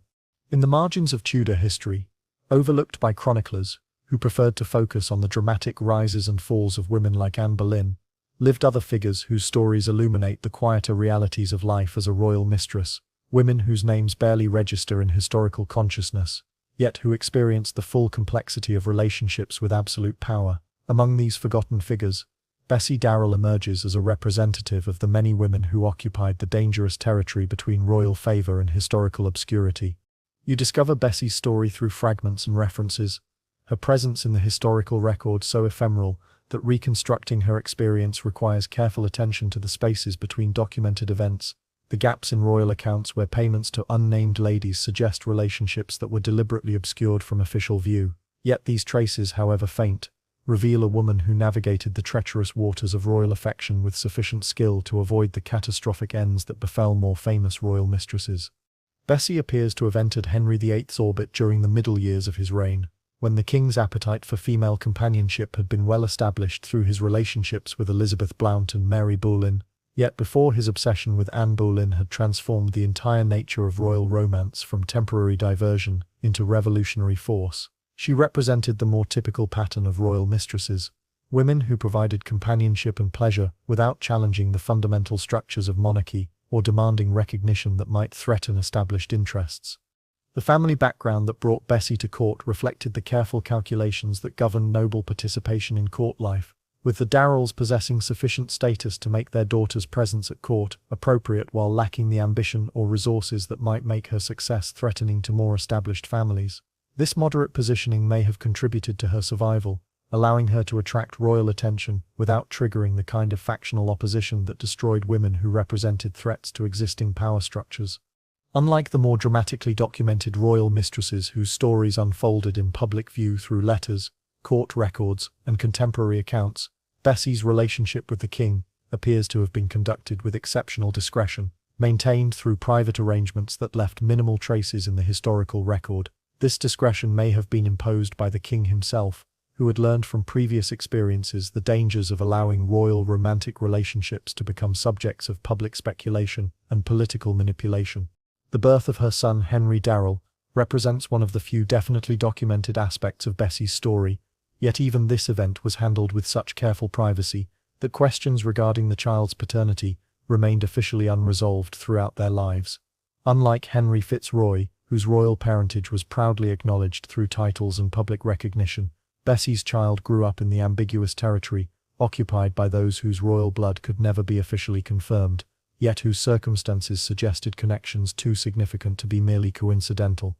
The financial provisions made for Bessie, following the end of her relationship with the king, reflected the careful balance required to maintain the discretion that had characterized their liaison, while ensuring that she was sufficiently provided for to maintain her silence regarding any sensitive knowledge she might possess. These arrangements, documented through indirect references in royal account books, suggest a relationship of some duration and significance, while simultaneously demonstrating the Crown's commitment to preventing it from becoming a source of future embarrassment or political difficulty. The country estate where Bessie spent her later years provided the kind of comfortable obscurity that represented the most favourable outcome available to women whose royal relationships had run their natural course without causing scandal or political upheaval. Here, surrounded by gardens and comfortable furnishings purchased with royal pensions, she could live as a gentlewoman of independent means while maintaining the careful silence that had ensured her survival in one of the most dangerous positions available to Tudor women. Her son's subsequent career reflected the peculiar advantages and limitations that came with suspected royal parentage, receiving opportunities and advancement that suggested influential patronage, while never achieving the kind of prominence that would have confirmed his heritage definitively. He moved through court circles with the ease of one who belonged there naturally, yet his career was carefully managed to avoid the kind of visibility that might have prompted uncomfortable questions about his origins or claims. The very obscurity of Bessie's story illustrates one of the most important aspects of royal-mistress relationships, that more dramatic narratives tend to obscure the degree to which success in this role depended upon understanding when to retreat rather than advance, when discretion served better than publicity, and when survival required accepting limitations rather than pushing for greater recognition or reward. Her ability to maintain royal favour without triggering the jealousies and rivalries that destroyed other women in similar positions demonstrates a sophisticated understanding of court dynamics that may have been more valuable than the beauty or wit that initially attracted royal attention. She appears to have recognized instinctively that her position depended upon providing comfort and companionship without making demands that might transform pleasure into obligation or convenience into complication. The religious upheaval that characterized Henry's later reign seems to have passed Bessie by without significant impact, suggesting that her relationship with the king had ended before his matrimonial troubles began to reshape English Christianity and politics. This timing may have been fortunate, allowing her to avoid the dangerous factional struggles that would eventually consume many court figures, whose positions made them vulnerable to religious and political persecution. The lack of correspondence or personal documents from Bessie herself reflects both the discretion that characterized her approach to royal relationships and the broader pattern of historical silence that surrounds women whose stories were not considered worthy of preservation by male chroniclers. Yet, this absence of personal testimony may itself represent a form of success, demonstrating her ability to conduct a relationship with the king without creating the kind of documentary evidence that might have proved dangerous during subsequent political upheavals. As you piece together the fragmentary evidence of Bessie Darrell's life, you begin to understand that her story represents not a failure to achieve historical significance, but rather a masterclass in the art of survival within one of the most dangerous social environments ever created. Her quiet success in navigating royal favor without suffering royal displeasure offers a counterpoint to the more dramatic narratives that dominate Tudor romance, demonstrating that sometimes the greatest victory lay in avoiding the kind of prominence that made heroes and martyrs of less cautious women. Her legacy lies not in the changes she wrought or the crises she precipitated, but in her demonstration that it was possible to touch the heart of absolute power and withdraw with dignity intact. That royal favor need not inevitably lead to destruction if approached with sufficient wisdom and restraint. In a court where ambition so often proved fatal, Bessie Darrell's story stands as a testament to the power of strategic invisibility and the virtue of knowing when to be forgotten. The young women who served as maids of honor to the Queens of England occupied a position of extraordinary delicacy, balanced precariously between their official duties to serve and protect their royal mistress and the ever-present possibility that they might themselves become objects of royal masculine attention, transforming from servants of the Queen into potential rivals for the king's affection. This dual role created tensions and opportunities that defined much of the social and political dynamics within the royal household, making the maid of honor position simultaneously one of the most coveted and most dangerous appointments available to young noble women. You observe these young women as they move through their daily routines, their every gesture carefully calculated to demonstrate competence in their official duties, while simultaneously maintaining the kind of attractive availability that might catch the king's wandering eye without appearing to actively court such attention. They had been selected for these positions not merely because of their family connections or personal accomplishments, but because they possessed the rare combination of beauty, intelligence, and discretion that made them suitable for proximity to royal power, without representing obvious threats to existing arrangements. The morning ritual of helping to dress the Queen provided these young women with intimate access to the most powerful woman in England, while simultaneously placing them on display for any male courtiers who might have reason to visit the royal chambers during these supposedly private moments. The careful choreography of these dressing ceremonies created opportunities for meaningful glances and subtle signals while maintaining the pretense that nothing inappropriate was occurring, demonstrating the complex ways in which official court ceremonies could serve unofficial romantic purposes. Their duties extended far beyond mere personal service to include participation in the elaborate social rituals that defined court life, requiring them to dance at royal entertainments, participate in masques and pageants, and engage in the kind of sophisticated conversation that marked them as educated gentlewomen worthy of royal favor. These public appearances served as showcases for their accomplishments, while creating opportunities for them to attract the attention of eligible courtiers, including potentially the king himself. The education that prepared these young women for their roles encompassed not only traditional feminine accomplishments like music, dancing, and needlework, but also the more subtle arts of court survival, including the ability to read political undercurrents, navigate factional loyalties, and maintain appropriate relationships with multiple competing interests simultaneously. They learned to be simultaneously loyal servants and independent agents, capable of serving their queen's interests, while protecting their own family's advancement within the complex hierarchy of court society.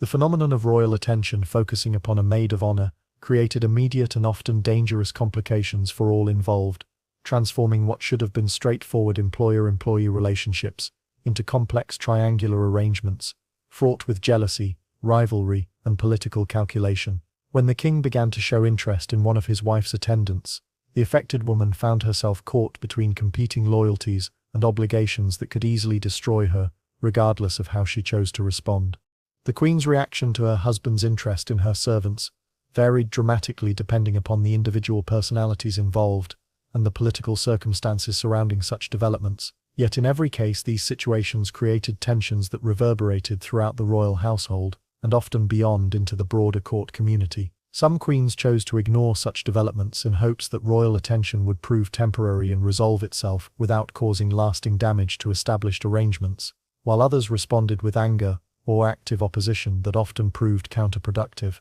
The most successful maids of honor learned to navigate these treacherous waters by maintaining careful emotional distance from all parties, while demonstrating appropriate loyalty to their official mistress and polite receptivity to royal attention, without appearing to encourage or discourage either, actively. This delicate balance required sophisticated understanding of court dynamics and exceptional self-control, qualities that were often tested to their limits when political circumstances made neutrality impossible to maintain. The families of these young women found themselves in equally complex positions when royal attention focused upon their daughters, torn between the potential advantages that might flow from royal favor and the very real dangers that accompanied such prominence. Parents who had carefully orchestrated their daughters' appointments as maids of honor in hopes of securing advantageous marriages or family advancement suddenly faced decisions that could determine not only their daughter's fate but the future prospects of their entire bloodline. The financial arrangements surrounding maid of honor positions reflected their dual nature as both employment opportunities and marriage markets, with families often investing substantial sums in their daughters' court wardrobes and education, while hoping to recoup these expenses through the advantageous matches that court service was expected to facilitate. When royal attention intervened in these calculations, it could either dramatically improve a family's prospects or destroy years of careful planning and investment.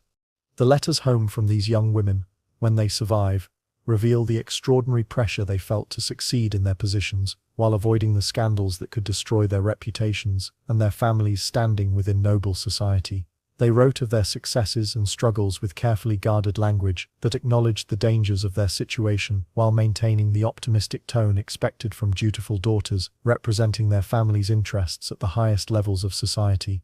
The phenomenon of former maids of honor achieving lasting influence through marriage to powerful courtiers or elevation to royal mistress status created both inspiration and warning for subsequent generations of young women entering court service. These success stories demonstrated the potential rewards available to those who navigated court relationships successfully, while the cautionary tales of those who miscalculated or fell from favor served as constant reminders of the dangers inherent in their position. The bonds formed between maids of honor often proved more lasting and significant than their relationships with their royal mistresses or their potential lovers, creating networks of mutual support and information sharing that could provide crucial assistance during times of crisis or opportunity. These friendships, forged in the unique circumstances of court service, often continued throughout their lives, creating informal alliances that influenced broader patterns of noble marriage and political alignment.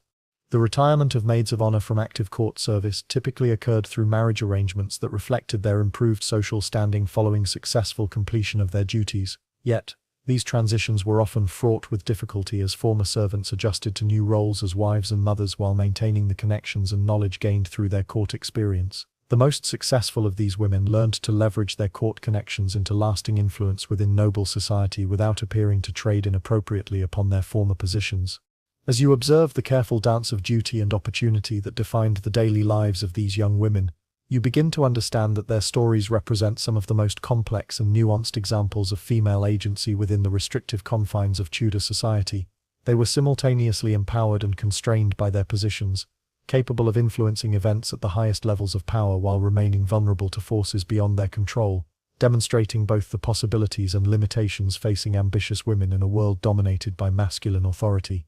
Their legacy lies not merely in the individual successes or failures they achieved, but in their collective demonstration that women could navigate the most dangerous aspects of court life with intelligence and dignity, creating opportunities for advancement while avoiding the catastrophic ends that claimed less skillful participants in the perilous game of royal romance and political survival. The networks of information and influence that spiderwebbed through the Tudor court operated with the efficiency of a vast intelligence apparatus, yet without the formal structures or official recognition that characterized other aspects of royal administration. These informal systems of communication allowed news, gossip, speculation, and strategic intelligence to flow through the court community with remarkable speed and accuracy, creating an environment where information was both weapon and commodity, where the right piece of knowledge shared at the appropriate moment could elevate careers while the wrong whisper in unfriendly ears could destroy lives. You find yourself drawn into this invisible web of communication as you observe the subtle exchanges that occur during seemingly routine court activities, watching as information passes from person to person through glances, gestures, and carefully coded conversations that appear innocent to casual observers, while conveying vital intelligence to those who understand the systems at work. The very air of the court seems thick with unspoken messages, encoded signals, and layered meanings that transform every social interaction into a potential intelligence operation. The ladies of the court served as the primary nodes in these information networks, their positions within the Queen's household providing them with access to confidential conversations and private observations that could prove politically valuable to the right recipients. These women had perfected the art of appearing decorative and harmless while actually functioning as sophisticated collectors and analyzers of intelligence, their embroidery circles and prayer meetings serving as cover for the exchange of information that could influence major political decisions.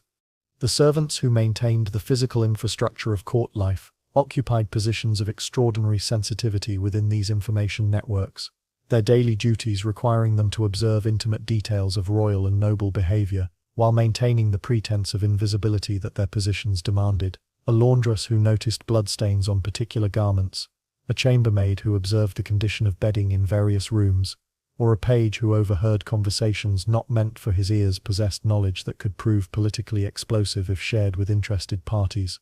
The speed with which gossip traveled through the court exceeded that of official communications, with news of romantic attachments, political alliances, and personal scandals often circulating through the entire court community within hours of the events themselves occurring. This rapid circulation of information created both opportunities and dangers for those who found themselves the subjects of court gossip, as reputations could be destroyed as quickly as they were made through the mysterious processes that governed public opinion within the court environment.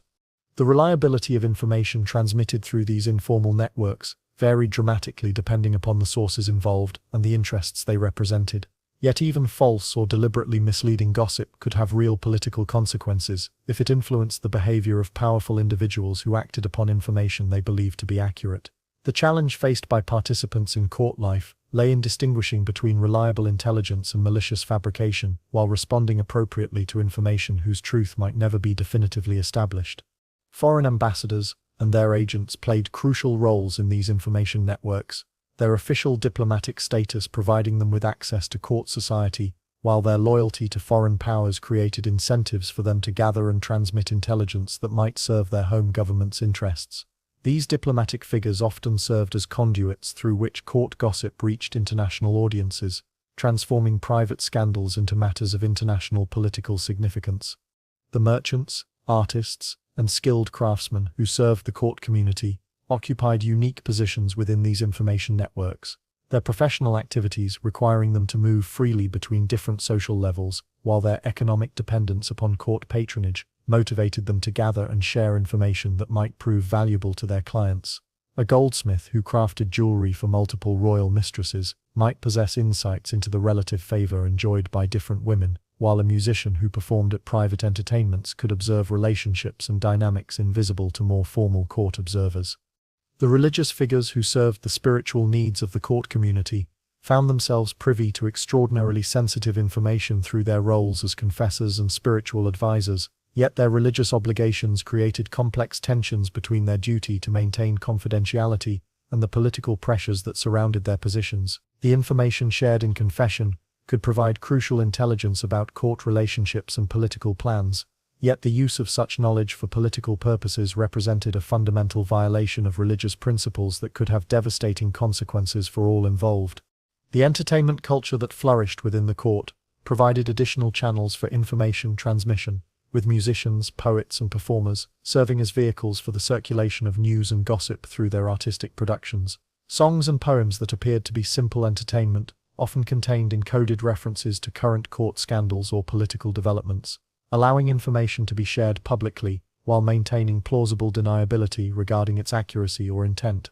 The educational institutions and intellectual networks that connected the court to broader scholarly communities provided pathways through which information could flow between the court and the outside world, with tutors, scholars, and educated courtiers serving as bridges between the closed world of royal society and the broader intellectual and political currents that shaped English and European culture. These connections allowed court gossip to influence public opinion, while bringing external perspectives and information into the closed environment of royal society. The marriage alliances and family connections that linked court figures to noble families throughout England created additional channels for information transmission, with news and gossip travelling through kinship networks that could carry court intelligence to the farthest reaches of the kingdom. These family connections often proved more reliable than official communications for transmitting sensitive information, as they operated on the basis of personal loyalty and mutual interest rather than formal obligation. The economic relationships that connected the court to London merchants, foreign traders, and financial institutions provided opportunities for information to influence commercial and political decisions beyond the immediate court environment, with knowledge of royal preferences, political developments, and personal relationships affecting everything from currency exchange rates to international trade negotiations. The intersection of court gossip and economic intelligence created opportunities for those skilled enough to recognize and exploit them, while representing additional dangers for court figures whose private affairs might have broader financial implications. As you navigate through these complex networks of information and influence, you begin to understand that the royal mistresses who achieved lasting success were often those who became masters of this informal intelligence system, learning to gather, analyze, and deploy information with the skill of professional spies, while maintaining the appearance of innocent feminine concern for the welfare of their friends and associates. Their survival depended not merely upon their ability to attract and maintain royal attention, but upon their capacity to navigate the complex currents of information and influence that could either support their positions or destroy them entirely. The legacy of these information networks extended far beyond their immediate participants, creating patterns of communication and influence that would continue to shape English court culture for generations, demonstrating the ways in which informal social relationships could prove more influential than official political structures in determining the course of historical events.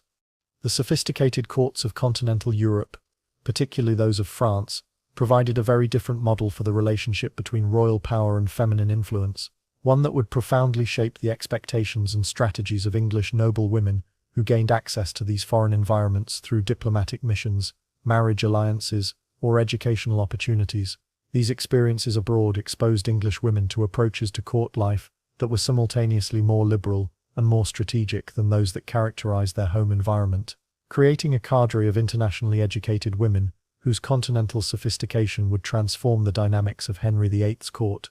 You follow these English women as they cross the Channel into a world where the rules governing feminine behavior at court operated according to different principles, where intelligence and wit were valued as much as beauty and virtue, and where the relationship between royal mistresses and official queens had been negotiated into arrangements that acknowledged reality rather than maintaining elaborate fictions about royal fidelity and matrimonial devotion.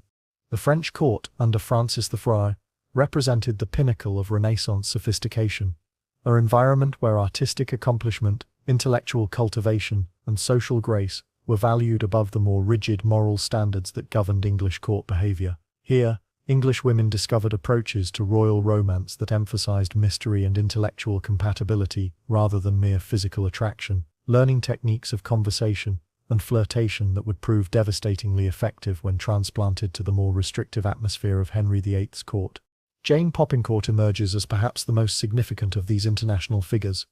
a woman whose career spanned both French and English courts, and whose influence upon the development of Tudor court culture extended far beyond her individual relationships with powerful men. Her story illustrates the ways in which continental sophistication could be transformed into political influence within the English environment, while simultaneously demonstrating the dangers that awaited women who operated across national and cultural boundaries during an era of increasing diplomatic tension.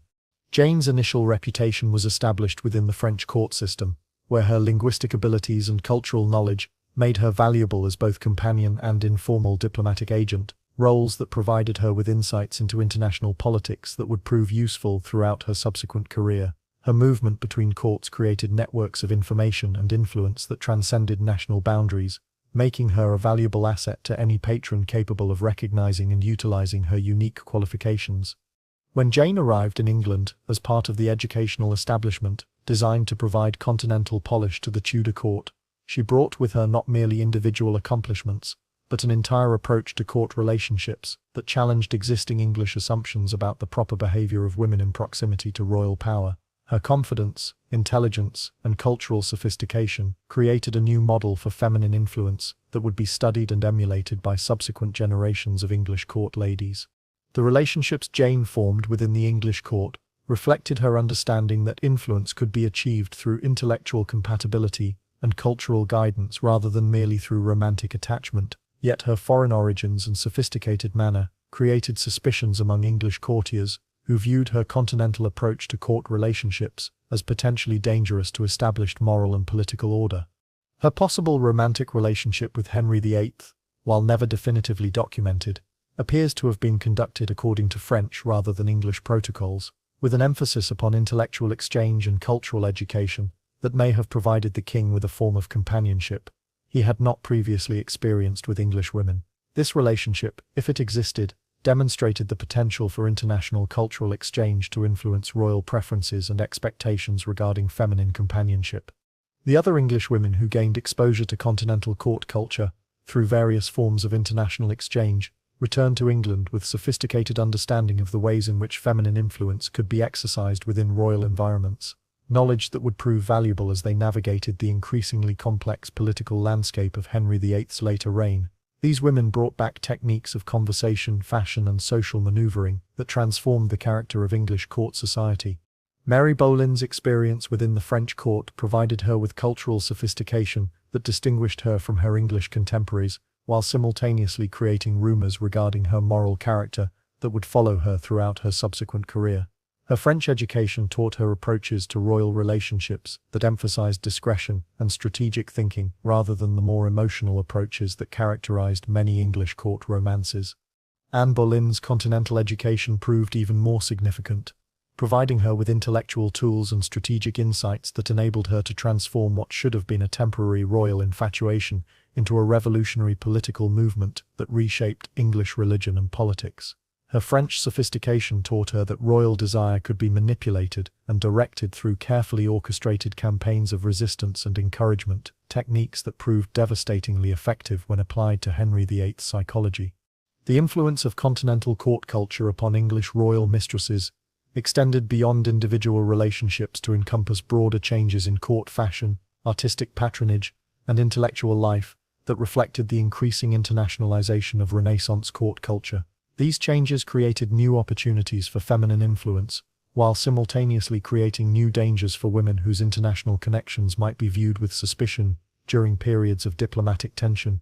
The diplomatic implications of relationships between English royal mistresses and continental court figures created additional layers of complexity for women whose personal relationships might have political consequences extending far beyond their immediate emotional or romantic significance. Royal mistress whose international connections provided her with access to foreign intelligence, or whose cultural sophistication made her valuable as an informal diplomatic agent, occupied a position of extraordinary delicacy that required sophisticated understanding of both personal and political dynamics.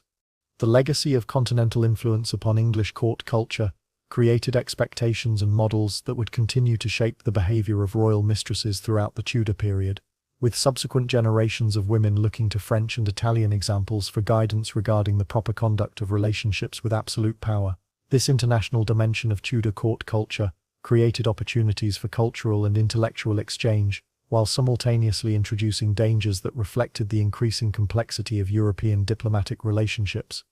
As you observe the ways in which continental sophistication transformed the possibilities available to English women within the court environment,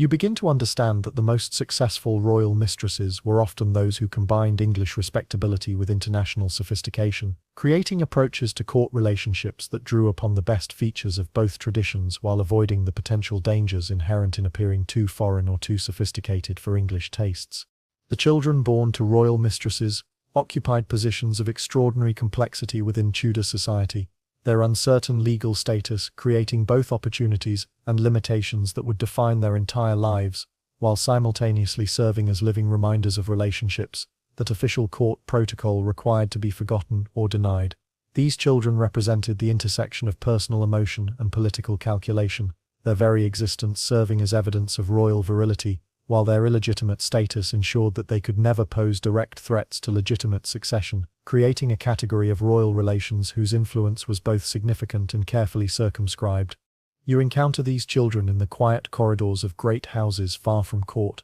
where they were raised with the careful attention to education and social graces that their suspected parentage demanded, while being shielded from the public attention that might have created political complications for their powerful fathers. Their upbringing represented a delicate balance between acknowledging their superior birth and maintaining the fiction that their origins were entirely conventional, requiring extraordinary diplomatic skill from those responsible for their education and social development.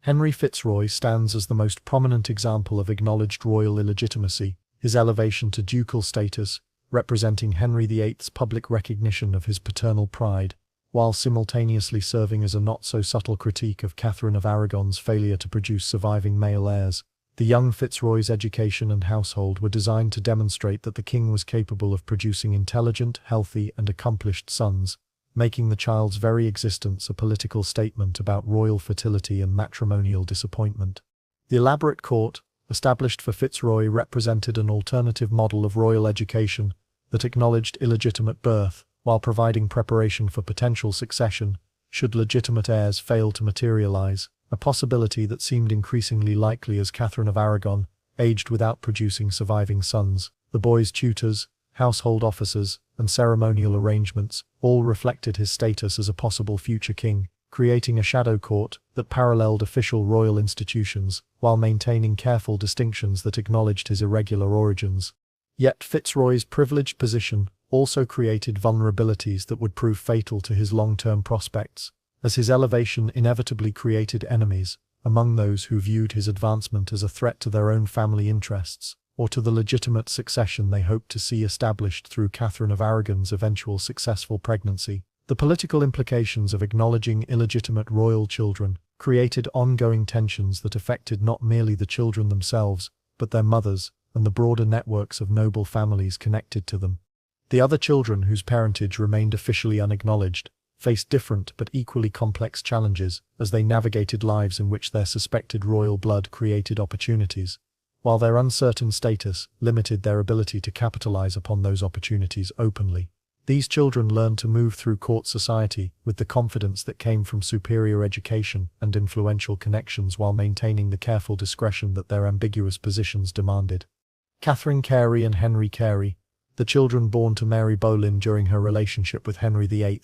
exemplify the complex dynamics that surrounded unacknowledged royal illegitimacy, their subsequent careers suggesting influential patronage, while their official family connections provided alternative explanations for their advancement within court society. Their success during the reign of Elizabeth I, when royal favour toward possible half-siblings would have been politically feasible, suggests that their suspected parentage may have been accurate, while demonstrating the ways in which unacknowledged royal blood could still provide advantages within the English political system.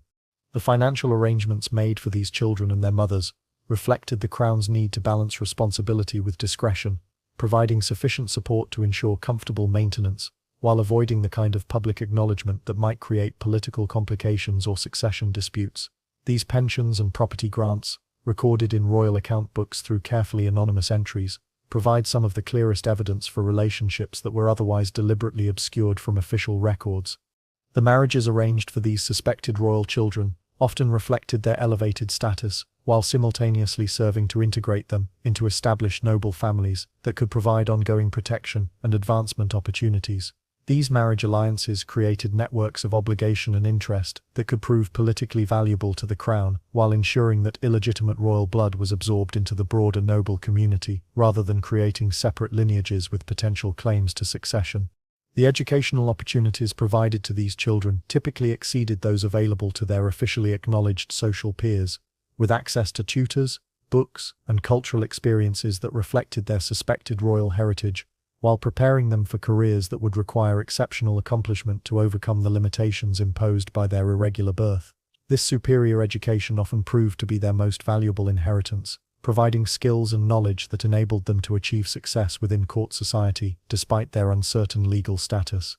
The psychological challenges faced by these children as they grew to adulthood and began to understand the implications of their uncertain parentage created internal tensions that affected their relationships with both their acknowledged families and their suspected royal connections. They learned to navigate questions about their origins with diplomatic skill while privately grappling with the implications of potential royal heritage that could never be openly acknowledged or claimed.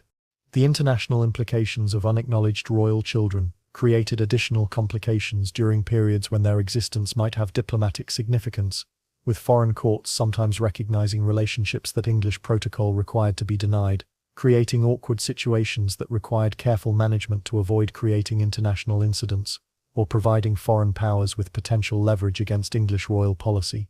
The religious dimensions of illegitimate royal birth created theological and legal complexities that reflected broader tensions within Tudor society regarding marriage, sexuality, and royal authority, with the existence of these children serving as reminders of royal behavior that officially contradicted the moral standards that monarchs were expected to uphold, while simultaneously demonstrating royal virility and dynastic potential.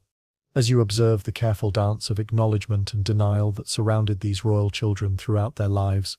you begin to understand that their stories represent some of the most poignant examples of the human costs associated with absolute power, demonstrating the ways in which personal relationships and individual lives could be shaped and constrained by political necessities that reduced human beings to symbols in larger struggles over succession, legitimacy, and royal authority. Their legacy lies not merely in their individual achievements or the positions they occupied within court society, but in their collective demonstration of the complex ways in which royal power intersected with family relationships and personal identity, creating lives that were simultaneously privileged and constrained by their proximity to the Crown and their exclusion from its legitimate inheritance. The careful systems of compensation and retirement that developed around dismissed royal mistresses represented one of the most sophisticated aspects of Tudor court management, reflecting the Crown's understanding that women who had shared intimate knowledge of royal behavior and policy required careful handling to ensure their continued discretion, while acknowledging their service without creating precedents that might encourage inappropriate ambitions among future court ladies. These arrangements transformed potentially dangerous former intimates into comfortable pensioners whose silence was purchased through generosity rather than guaranteed through threats. You discover this system through examination of royal account books and property records that reveal the careful financial planning that went into providing for women whose relationships with the king had reached their natural conclusions, the deliberate process through which temporary romantic attachments were transformed into permanent obligations that bound both parties to continued discretion regarding their shared past. The sophistication of these arrangements reflected hard-won experience regarding the political dangers that could emerge from poorly managed romantic transitions.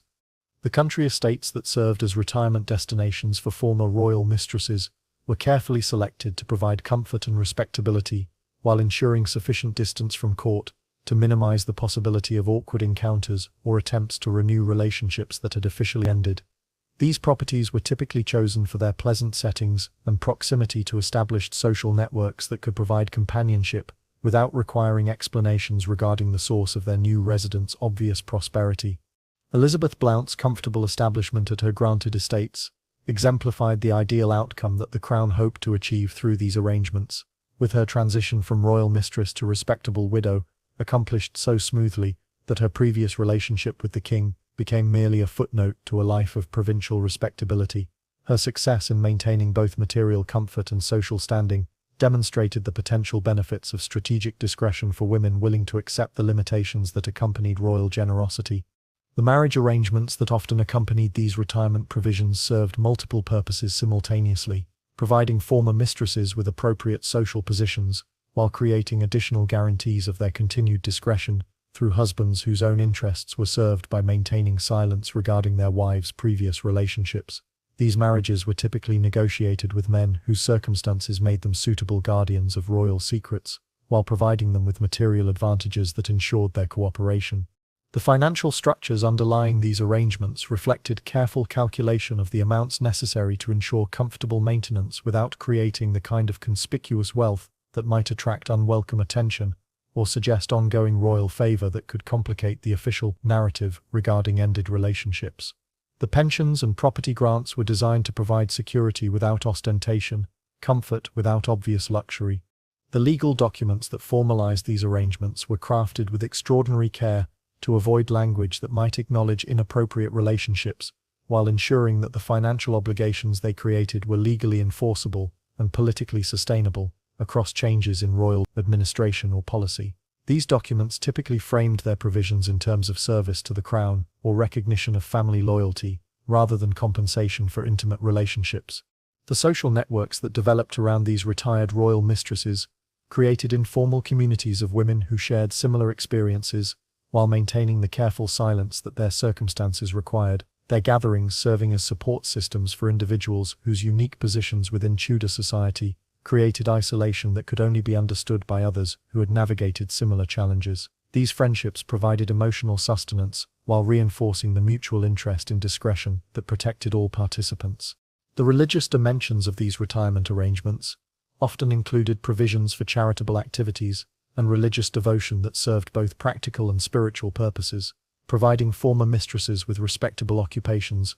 while demonstrating their commitment to moral reformation and social respectability. The founding of charitable institutions, or the patronage of religious establishments, allowed these women to achieve positive recognition for their later lives, while implicitly acknowledging their earlier moral irregularities.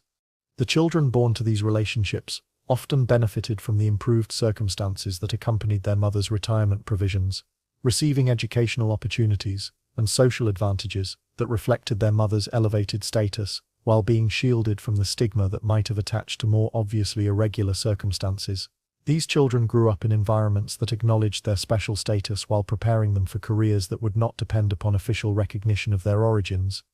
The international dimensions of these arrangements sometimes created complications when former mistresses possessed knowledge of diplomatic negotiations or foreign relationships that might have international significance, requiring additional care in managing their transitions to private life, while ensuring that sensitive information remained protected. The Crown's responsibility for maintaining diplomatic secrecy added additional layers of complexity to what were already delicate personal and political arrangements. The precedents established through successful management of these retirement transitions created expectations and models that influenced the behavior of subsequent generations of royal mistresses, who could observe the fates of their predecessors and adjust their own strategies accordingly. The knowledge that cooperative discretion would be rewarded through comfortable retirement provisions may have encouraged more responsible behavior among women who might otherwise have been tempted to use their positions for less constructive purposes. The failure of these systems in cases where former mistresses proved unwilling or unable to maintain appropriate discretion created political crises that demonstrated the importance of careful selection and management of royal romantic relationships, with the Crown learning through experience the qualities that made women suitable for intimate relationships with absolute power and the arrangements necessary to ensure that such relationships ended without creating lasting political complications.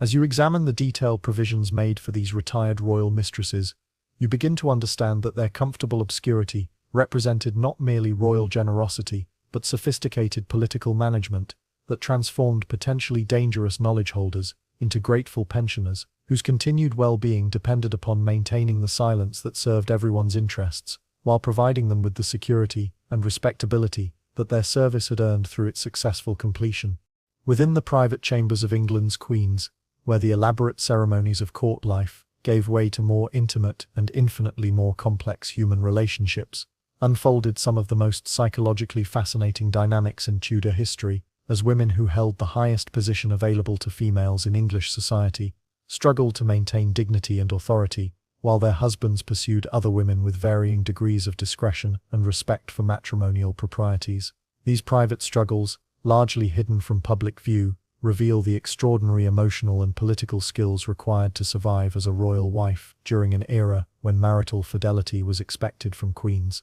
but considered optional for kings. You enter these private spaces where queens dealt with the knowledge that their husbands' affections were shared with other women, observing the careful balance of emotions and strategies that enabled some to maintain their positions, while others fell victim to the impossible contradictions inherent in their circumstances. The queen's responses to their husbands' infidelities reveal both the limitations imposed by their gender and social position, and the remarkable creativity with which some managed to navigate these constraints, while preserving their authority and dignity.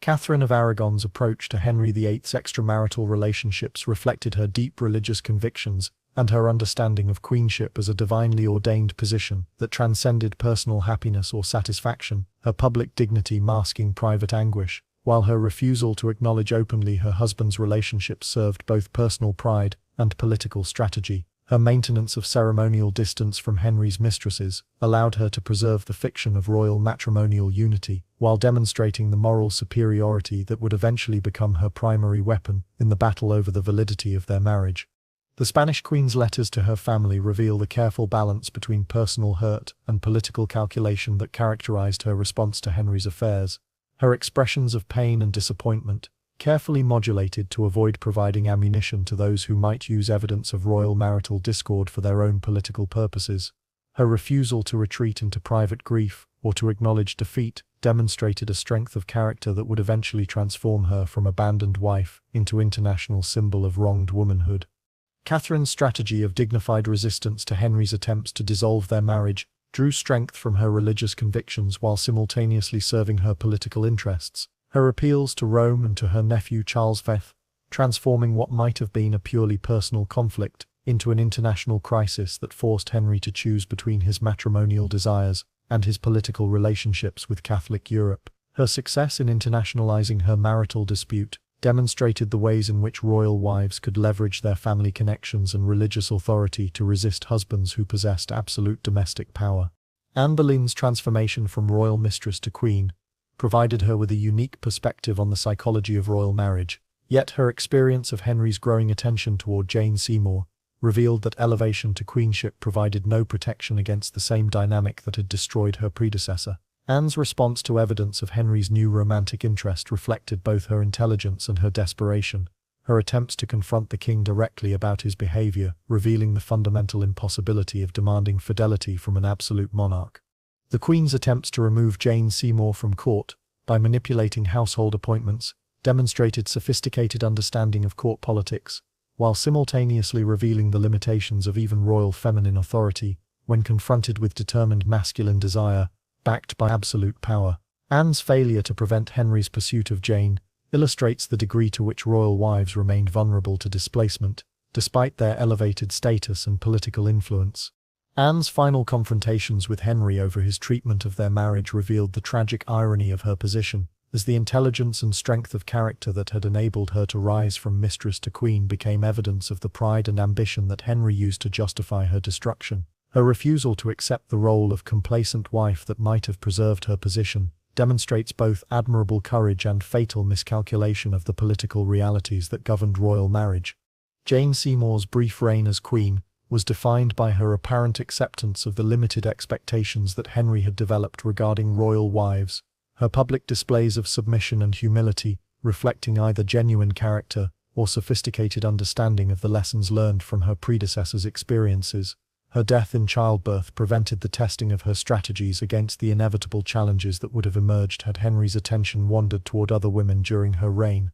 Anne of Cleves's pragmatic response to the collapse of her marriage to Henry VIII demonstrated remarkable political wisdom. Her acceptance of divorce terms that provided her with financial security and social respectability, while avoiding the tragic fates that had befallen previous queens who had resisted royal desires for matrimonial changes. Her success in transforming potential disaster into comfortable independence provided a model for managing royal displeasure that would influence subsequent approaches to similar challenges.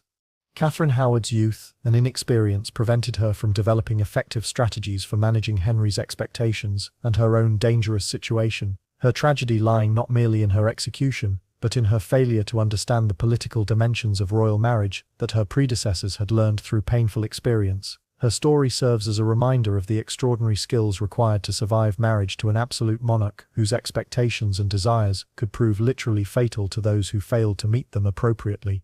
Catherine Parr's success in outliving Henry VIII reflected her understanding that royal wives must serve multiple roles simultaneously, combining the functions of nurse, intellectual companion, stepmother, and diplomatic agent, while maintaining sufficient emotional distance to survive the inevitable challenges that accompanied proximity to absolute power. Her ability to navigate Henry's increasingly paranoid and physically deteriorating final years demonstrated exceptional psychological insight and political skill. The broader patterns revealed through examination of these royal marriages illustrate the ways in which the institution of queenship was shaped by the personalities and policies of individual kings, with each royal marriage creating precedents and expectations that influence subsequent relationships, while demonstrating the fundamental tensions between personal desire and political necessity that characterized absolute monarchy.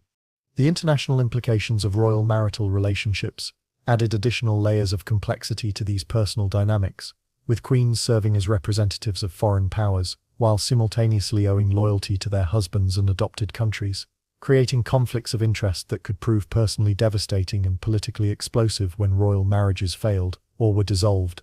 As you observe the private struggles of these remarkable women, you begin to understand that their stories represent not merely personal tragedies or triumphs, but complex negotiations between individual agency and institutional constraint, demonstrating both the possibilities and limitations available to women who occupied the highest positions within a political system designed to subordinate feminine authority to masculine power, while requiring exceptional skill and intelligence to navigate successfully. The relationship between royal mistresses and religious authority created some of the most complex moral and political tensions within Tudor society, as women whose very existence represented challenges to official Christian teaching regarding marriage and sexual morality, sought accommodation with religious institutions whose doctrines condemned their behavior, while whose practical influence made their support politically valuable. These negotiations between sin and power, between moral teaching and political reality, reveal the sophisticated ways in which Tudor religious life adapted to accommodate the necessities of absolute monarchy, while maintaining the appearance of doctrinal consistency. You discover these tensions within the private chapels where royal mistresses sought spiritual guidance and forgiveness, observing the careful balance between pastoral care and political prudence that characterized the religious establishment's approach to women whose intimate relationships with royal power created unique challenges for traditional moral teaching. The priests and bishops who served the Tudor court learned to navigate the gap between theological principle and political practice with diplomatic skills that rivaled those of professional ambassadors. The practice of private confession provided royal mistresses with opportunities to seek spiritual absolution for relationships that could never be publicly acknowledged or discussed. Yet the political implications of such confessions created enormous complications for religious authorities, who possessed knowledge that could prove politically explosive if revealed or politically damaging if concealed. The seal of confession became both protection and prison for clergy, who found themselves custodians of secrets that could influence the stability of the realm.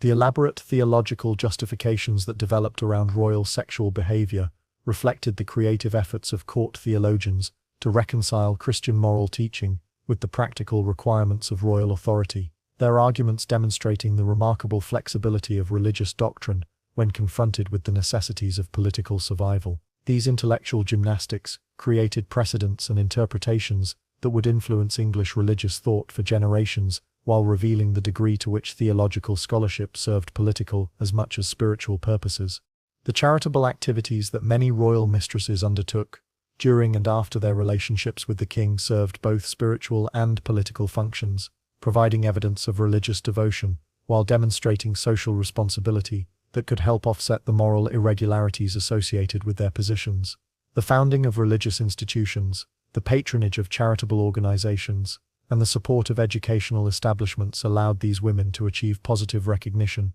while implicitly acknowledging their need for spiritual redemption.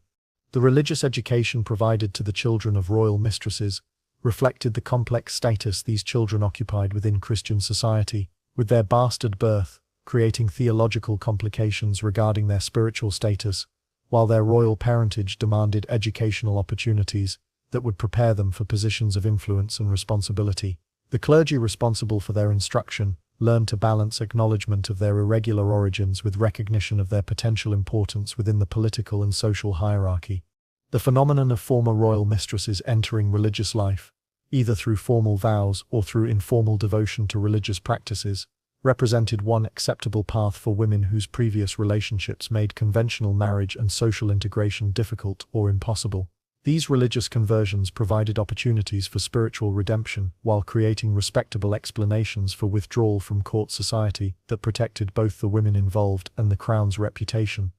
The political implications of religious guidance provided to royal mistresses created ongoing tensions between spiritual and temporal authorities, with bishops and abbots finding themselves caught between their obligations to provide pastoral care and their need to maintain political relationships that could affect their institution's survival and prosperity. The advice given to royal mistresses regarding their spiritual welfare often reflected careful calculation of political as well as theological considerations.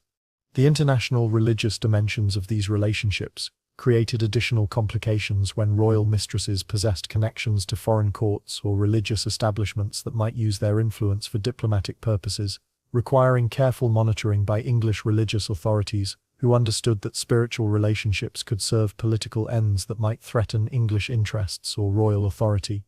The Reformation's impact upon these religious relationships transformed the entire context within which royal mistresses sought spiritual guidance, as the establishment of royal supremacy over English Christianity eliminated the possibility of appealing to Rome for absolution, while creating new opportunities for theological creativity in addressing the moral complications associated with royal sexual behavior.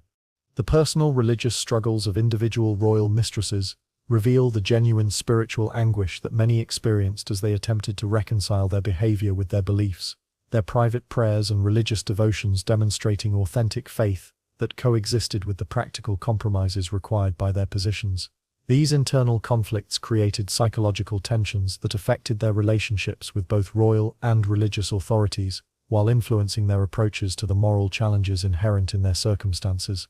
The role of female religious authorities, particularly abbesses and other women in religious leadership positions, created unique opportunities for royal mistresses to receive spiritual guidance from individuals who could understand both the gender-specific challenges they faced and the political realities that constrained their choices. These relationships between powerful women within and outside the religious establishment created networks of support and understanding that transcended the official boundaries between secular and sacred authority. The legacy of these complex relationships between royal mistresses and religious authority contributed to the development of distinctively English approaches to the relationship between political power and moral authority, creating precedents and expectations that would influence both royal behavior and religious teaching for generations, while demonstrating the creative adaptability of Christian institutions when confronted with the practical necessities of political survival.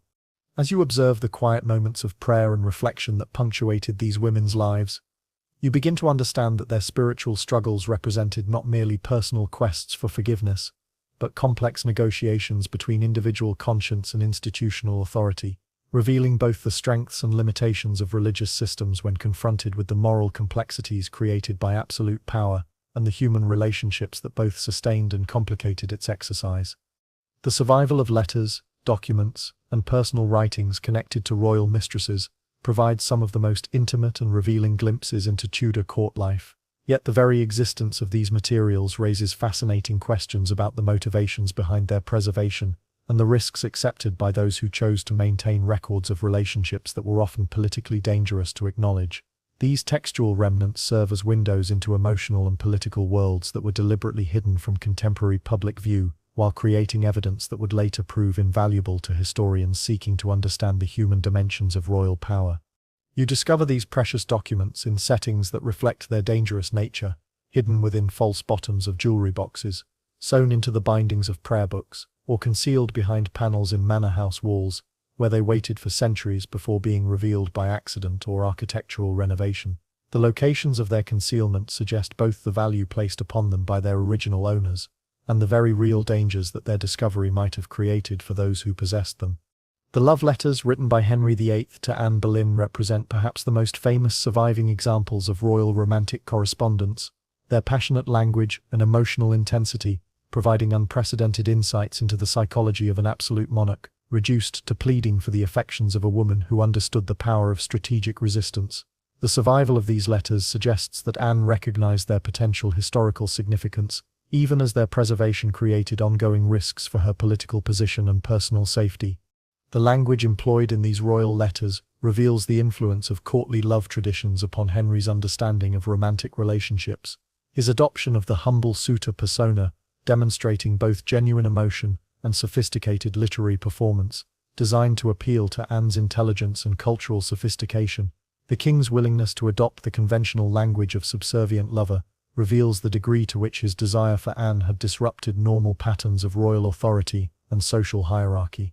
The practical implications of preserving such compromising correspondence created ongoing vulnerabilities for their recipients, as the letters represented evidence of inappropriate relationships that could be used by political enemies to support charges of improper conduct or treasonous behavior. The decision to maintain these documents required careful calculation of their sentimental value against their potential danger, suggesting that their preservation reflected profound emotional attachment to the relationships they documented.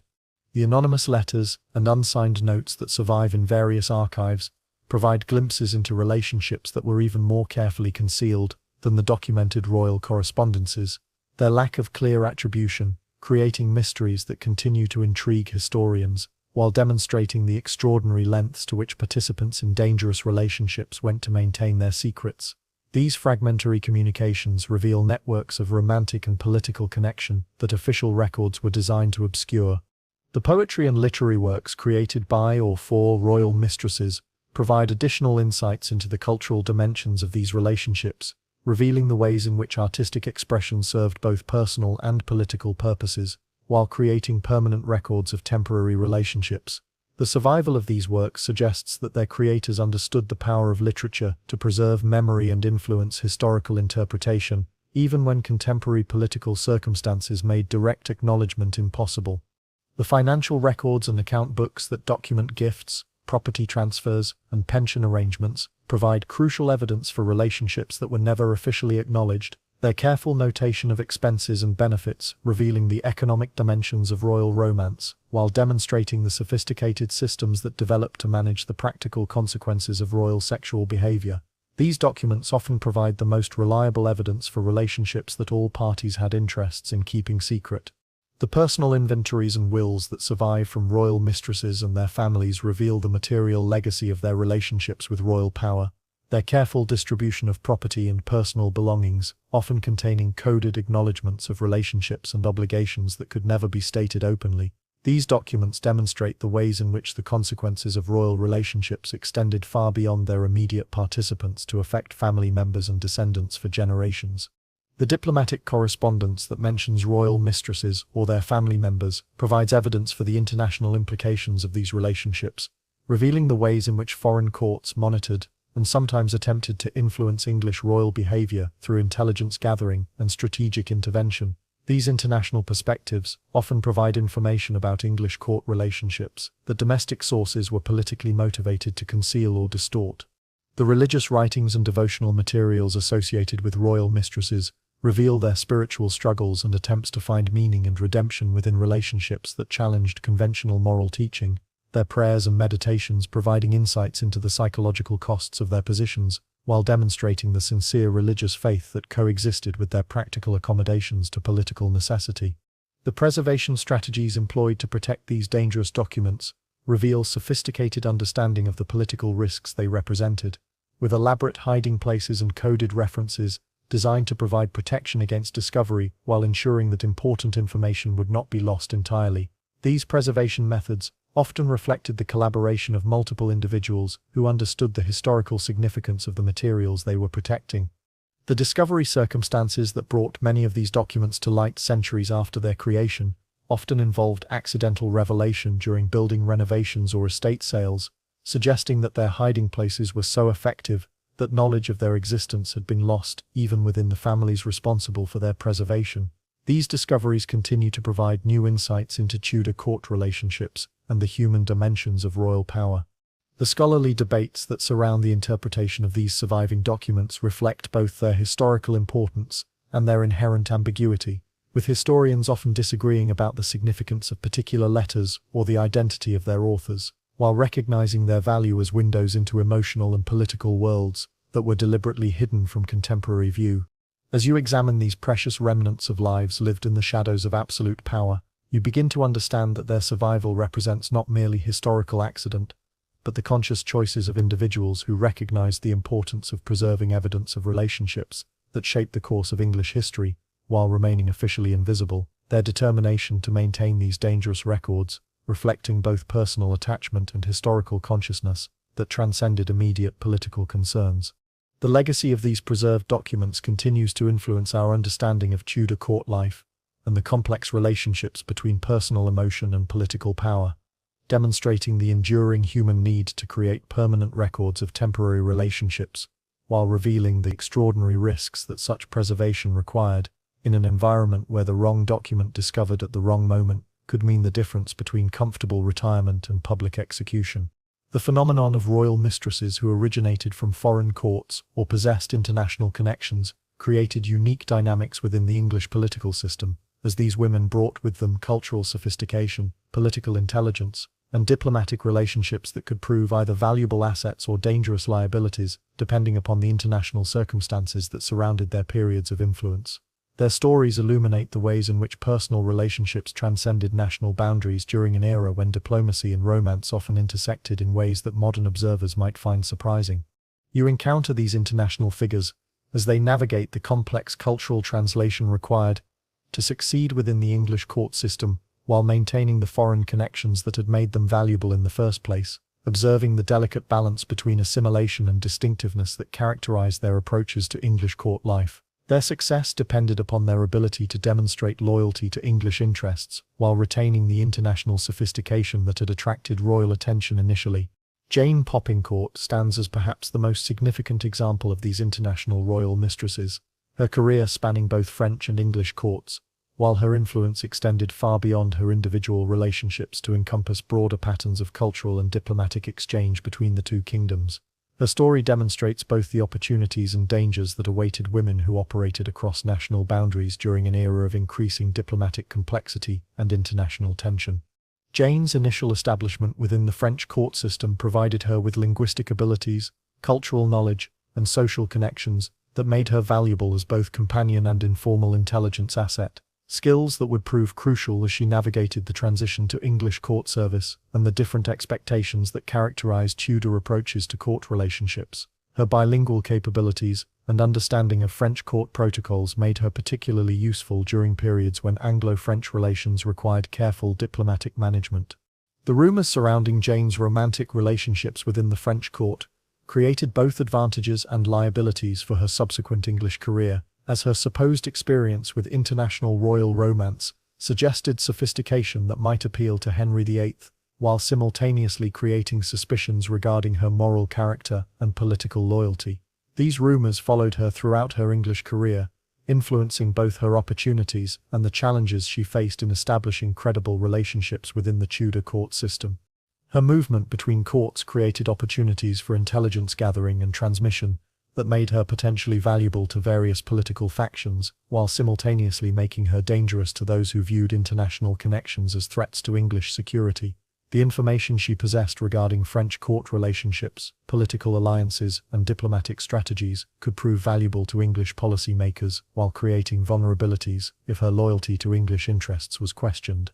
The cultural exchanges that Jane facilitated between French and English court systems included everything from fashion and artistic preferences to approaches to royal relationships and political maneuvering, her influence contributing to the increasing internationalization of Tudor court culture, while simultaneously creating tensions with those who preferred more traditional English approaches to court life. Her presence served as a bridge between different cultural traditions while highlighting the contrasts between them.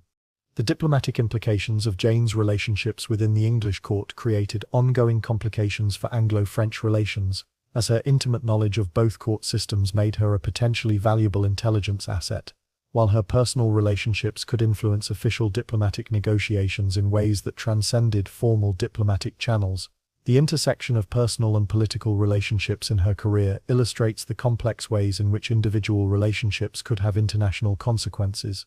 The other foreign-born women who achieved positions of influence within the Tudor court system brought similar combinations of opportunity and risk, their international backgrounds providing them with valuable skills and connections while creating suspicions regarding their ultimate loyalties and the potential for their relationships to be exploited by foreign powers seeking to influence English policy through personal channels. The marriage alliances that often concluded these international relationships served diplomatic as well as personal purposes, creating formal bonds between English and foreign noble families, while providing acceptable resolutions to romantic relationships that might otherwise have created ongoing political complications. These marriages transformed potentially dangerous international connections into formal diplomatic assets, while providing personal security for women whose foreign origins might otherwise have made them vulnerable to political persecution.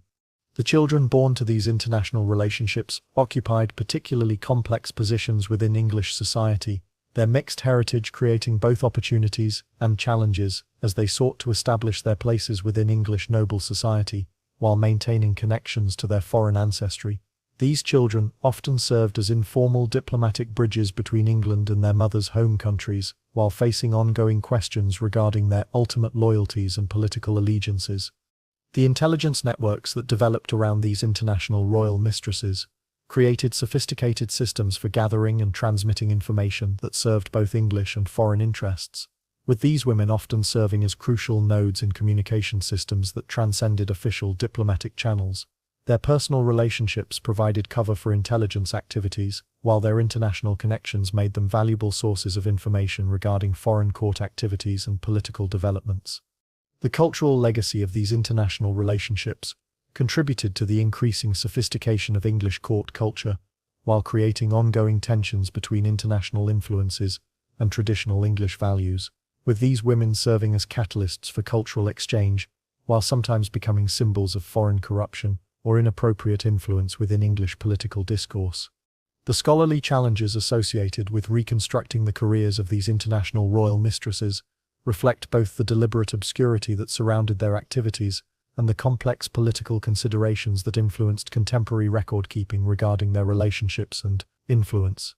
The documentation that survives often reflects the perspectives of political factions that had interests in either promoting or concealing their significance within English court life. As you follow these remarkable women through their complex international careers, you begin to understand that their stories represent not merely individual adventures, but important chapters in the broader narrative of European cultural and political integration, demonstrating the ways in which personal relationships served diplomatic purposes, while individual lives were shaped by the international tensions and opportunities that characterized Renaissance European politics. Their legacy extends far beyond their immediate historical impact to encompass ongoing questions regarding the relationship between personal loyalty and national identity, the role of cultural exchange in shaping political relationships, and the ways in which individual lives can serve larger historical processes while remaining fundamentally shaped by the intimate human relationships that transcended national boundaries and political calculations. The darkest chapters in the history of Tudor royal mistresses reveal the brutal realities that awaited women who miscalculated their positions, overestimated their security, or simply found themselves caught in political upheavals that transformed what had once been sources of power into evidence for capital charges. These tragic endings illuminate the fundamental precariousness that characterized even the most elevated positions available to women within the Tudor court system, demonstrating that royal favor, however intense or long-lasting, provided no ultimate protection against the political necessities that could require the destruction of even beloved companions. You witness these destructions unfold with the inexorable logic of political necessity, observing the ways in which women who had once been sources of pleasure and companionship for absolute monarchs were transformed into threats that required elimination for the preservation of royal authority and political stability. The charges brought against these women often reflected less their actual behavior than the political requirements of moments when their continued existence had become inconvenient or dangerous to royal interests. Anne Boleyn's execution represents the most dramatic example of this pattern. Her transformation from beloved queen to convicted traitor, accomplished through a legal process that historians continue to debate, while recognizing its essential political character. The charges of adultery, treason, and incest that led to her death were almost certainly fabricated, yet they served the political purpose of providing legal justification for Henry VIII's desire to eliminate an inconvenient wife, whose failure to produce male heirs had made her a liability rather than an asset. The speed with which Anne's destruction was accomplished reveals the efficiency of Tudor political machinery when directed toward the elimination of inconvenient individuals, her arrest, trial, and execution occurring within a matter of weeks, while her alleged co-conspirators were simultaneously destroyed to eliminate potential sources of opposition or embarrassment. The coordination required for such rapid elimination demonstrates the sophisticated planning that characterized Tudor approaches to political problems that required permanent solutions. The broader network of destruction that accompanied Anne Boleyn's fall illustrates the ways in which individual royal mistresses existed within webs of relationship and obligation that made their destruction necessarily involve multiple victims, her brother George Boleyn and the other men accused alongside her being sacrificed to create the appearance of justice while eliminating potential sources of future difficulty for Henry's new matrimonial arrangements. Catherine Howard's execution followed similar patterns while reflecting the lessons learned from previous royal matrimonial crises. Her destruction accomplished through charges that combined elements of her premarital sexual history with allegations of adultery during her brief reign as queen. The youth and inexperience that had initially made her attractive to Henry VIII became evidence of her unsuitability for queenship when political circumstances made her elimination desirable. The involvement of Catherine's family members and associates in her destruction demonstrates the collective nature of royal favor and royal displeasure, with the Howard family's political position being systematically dismantled through executions and imprisonments that eliminated their influence, while serving as warnings to other noble families regarding the dangers of attempting to use female relatives to influence royal policy.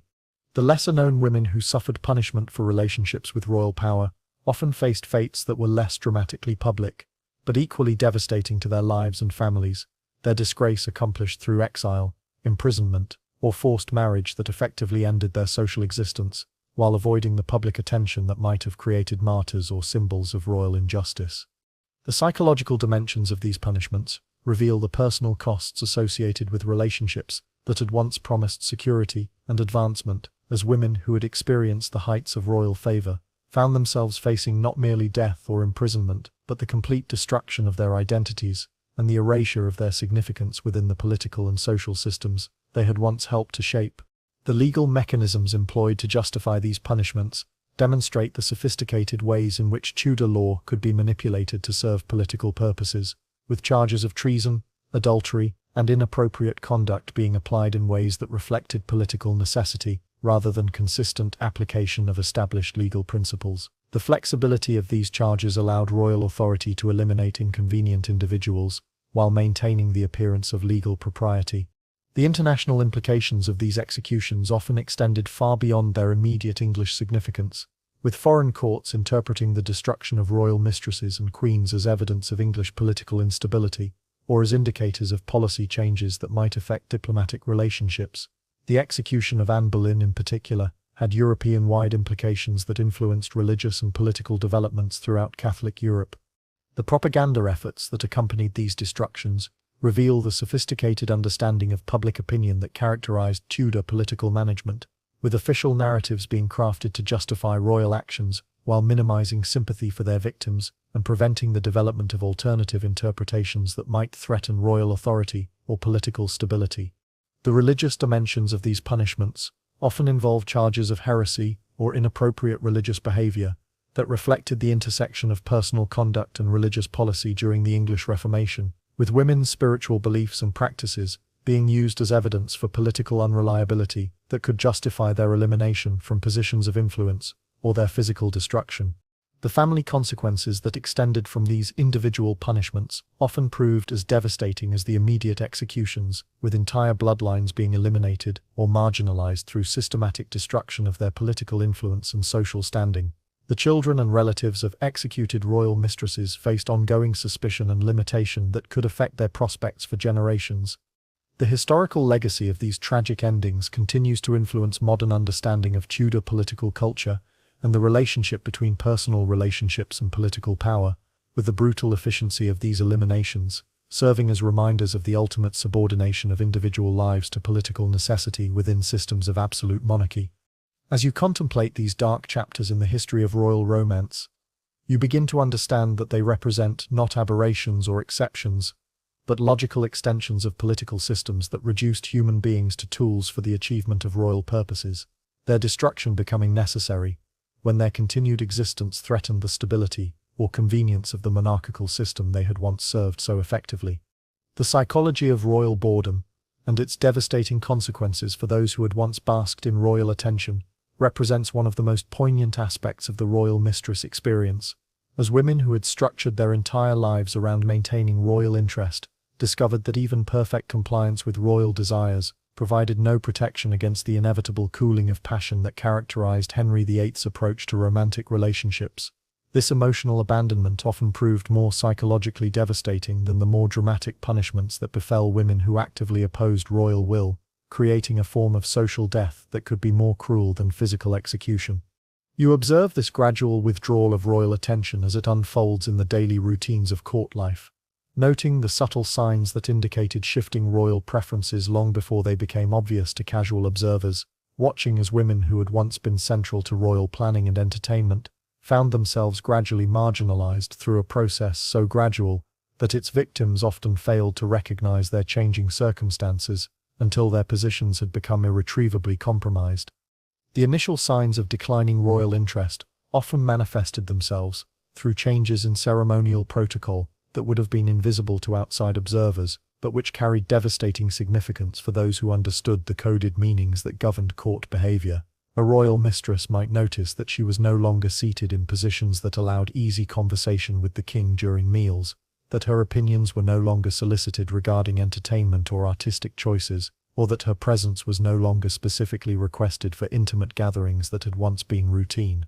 These subtle alterations in routine created enormous anxiety for women, whose security and social position depended entirely upon maintaining royal favor. Yet, the gradual nature of these changes made it difficult to identify specific moments when intervention might have been possible, or to determine whether temporary cooling of affection represented permanent dismissal or merely temporary distraction that might be overcome through appropriate strategy. The emergence of new female faces within the court environment provided the most reliable indication that royal attention was beginning to wander, yet the appearance of potential rivals created impossible dilemmas for established royal mistresses, who understood that open opposition to royal preferences would accelerate their own downfall, while passive acceptance would guarantee their replacement. The strategic calculations required to navigate these transitions often proved beyond the capabilities of women whose positions had not prepared them for such complex political maneuvering.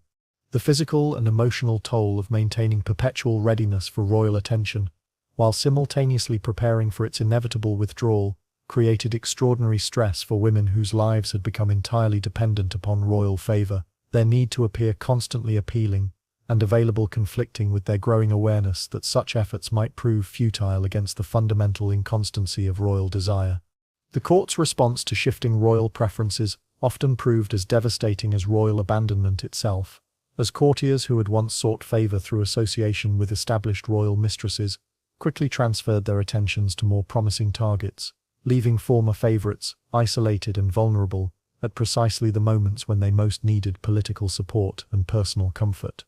The financial implications of lost royal favor could prove catastrophic for women whose lifestyles had been supported through royal generosity, as the expensive clothing, jewelry, and entertainment that had been necessary to maintain their positions became impossible to sustain without continued royal support. Yet their disposal or modification might signal acceptance of diminished status that could accelerate their social decline. The psychological challenges associated with adjusting to reduced circumstances after experiencing the heights of royal favor often proved more difficult than the material hardships involved, as women who had grown accustomed to being central figures in the most important political and social events of their time found themselves relegated to peripheral roles that highlighted their lost significance and diminished prospects for future advancement. The strategic options available to declining royal mistresses were limited and fraught with danger, as attempts to renew royal interest through dramatic gestures or emotional appeals often backfired by demonstrating exactly the kind of desperate behavior that made such women undesirable companions for royal leisure activities, while acceptance of diminished status could create precedents that made recovery of position impossible. The most successful strategies for managing declining royal favor often involved careful retreat that preserved dignity, while creating opportunities for alternative advancement through marriage or independent social positioning. Yet such retreats required resources and connections that many royal mistresses lacked, particularly those whose elevation had isolated them from family networks that might have provided support during times of crisis. The phenomenon of royal mistresses attempting to maintain relevance through involvement in political activities or religious causes often proved counterproductive, as such efforts typically attracted exactly the kind of attention that made nervous royal authorities eager to eliminate potential sources of embarrassment or opposition, transforming what should have been graceful exits into dangerous political engagements. The loneliness and isolation that characterized the final phases of royal mistress careers often proved more devastating than any external punishments, as women who had been surrounded by admirers and supplicants during their periods of favor found themselves with few genuine friends or reliable supporters when their positions became precarious, the superficial nature of court relationships being revealed through their rapid dissolution when circumstances changed.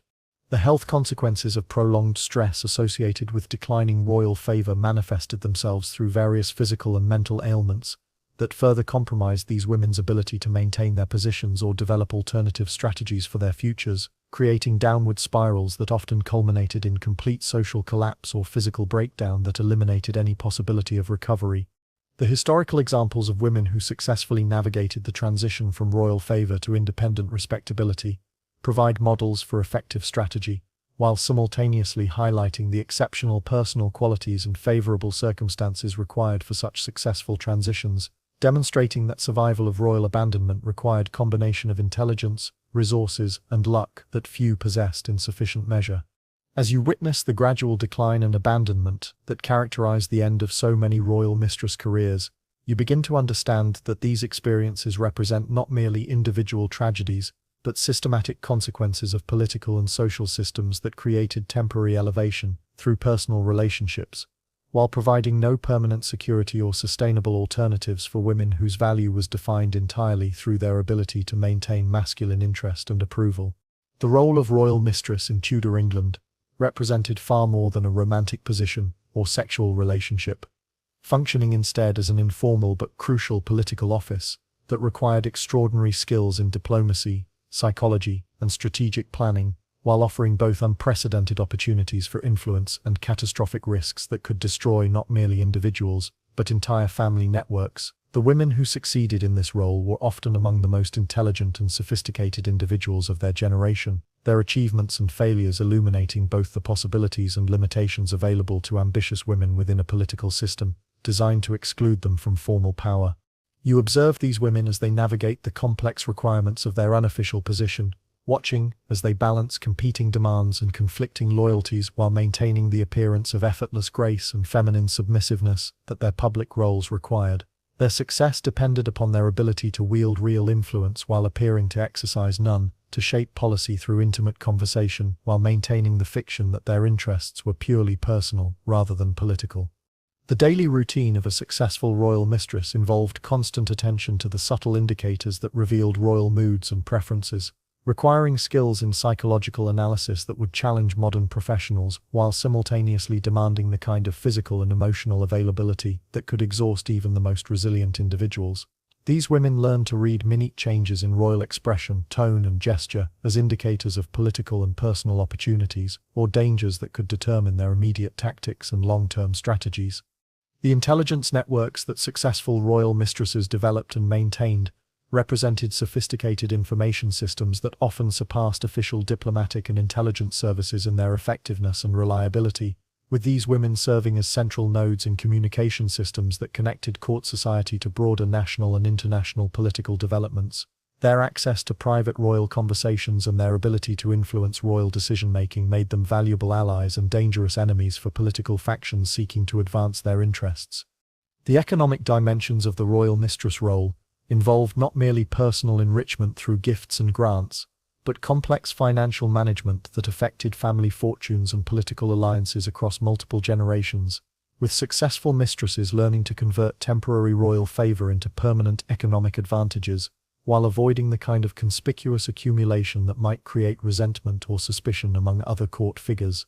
The cultural influence exercised by royal mistresses extended far beyond their immediate political significance to encompass broader patterns of artistic patronage, intellectual development, and social innovation that shaped English Renaissance culture in fundamental ways, with these women often serving as intermediaries between royal authority and emerging cultural movements that might otherwise have struggled to gain official recognition or support. The educational requirements for successful performance in the royal mistress role often exceeded those demanded of most formal political positions, requiring fluency in multiple languages, sophisticated understanding of European politics and culture, and familiarity with complex legal and theological questions that could arise in connection with royal policy decisions. These women often possessed educational backgrounds that made them among the most learned individuals of their time, regardless of gender. The physical demands associated with maintaining royal attention included not merely conventional beauty and sexual appeal,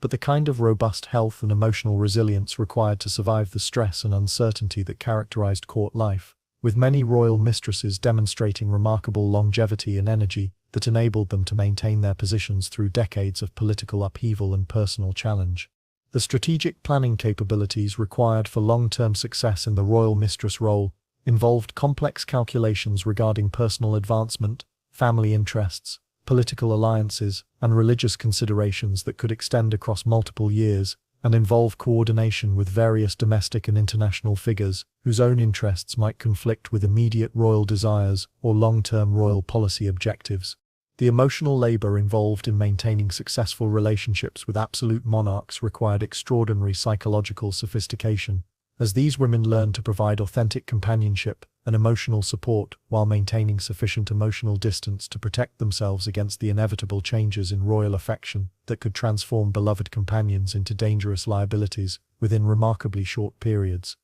The retirement planning that characterized the most successful royal mistress careers involved careful cultivation of alternative sources of security and influence that could provide protection and support when royal favor inevitably declined, with the most far-sighted women developing marriage prospects, religious connections, and economic resources that would enable them to maintain comfortable and respectable lives independent of continued royal support. The legacy management strategies employed by successful royal mistresses often extended beyond their own lifetimes to encompass careful positioning of their children and other family members within social and political hierarchies that would provide ongoing benefits from their temporary elevation, with some women achieving more lasting influence through their descendants than they had exercised during their own periods of royal favor. The risk assessment and crisis management skills that successful royal mistresses developed through necessity often surpassed those possessed by professional politicians and diplomats, as these women learned to navigate political environments where miscalculation could result in imprisonment or execution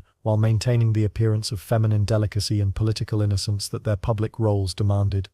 As you observe the extraordinary complexity and sophistication required for success in this most dangerous of careers,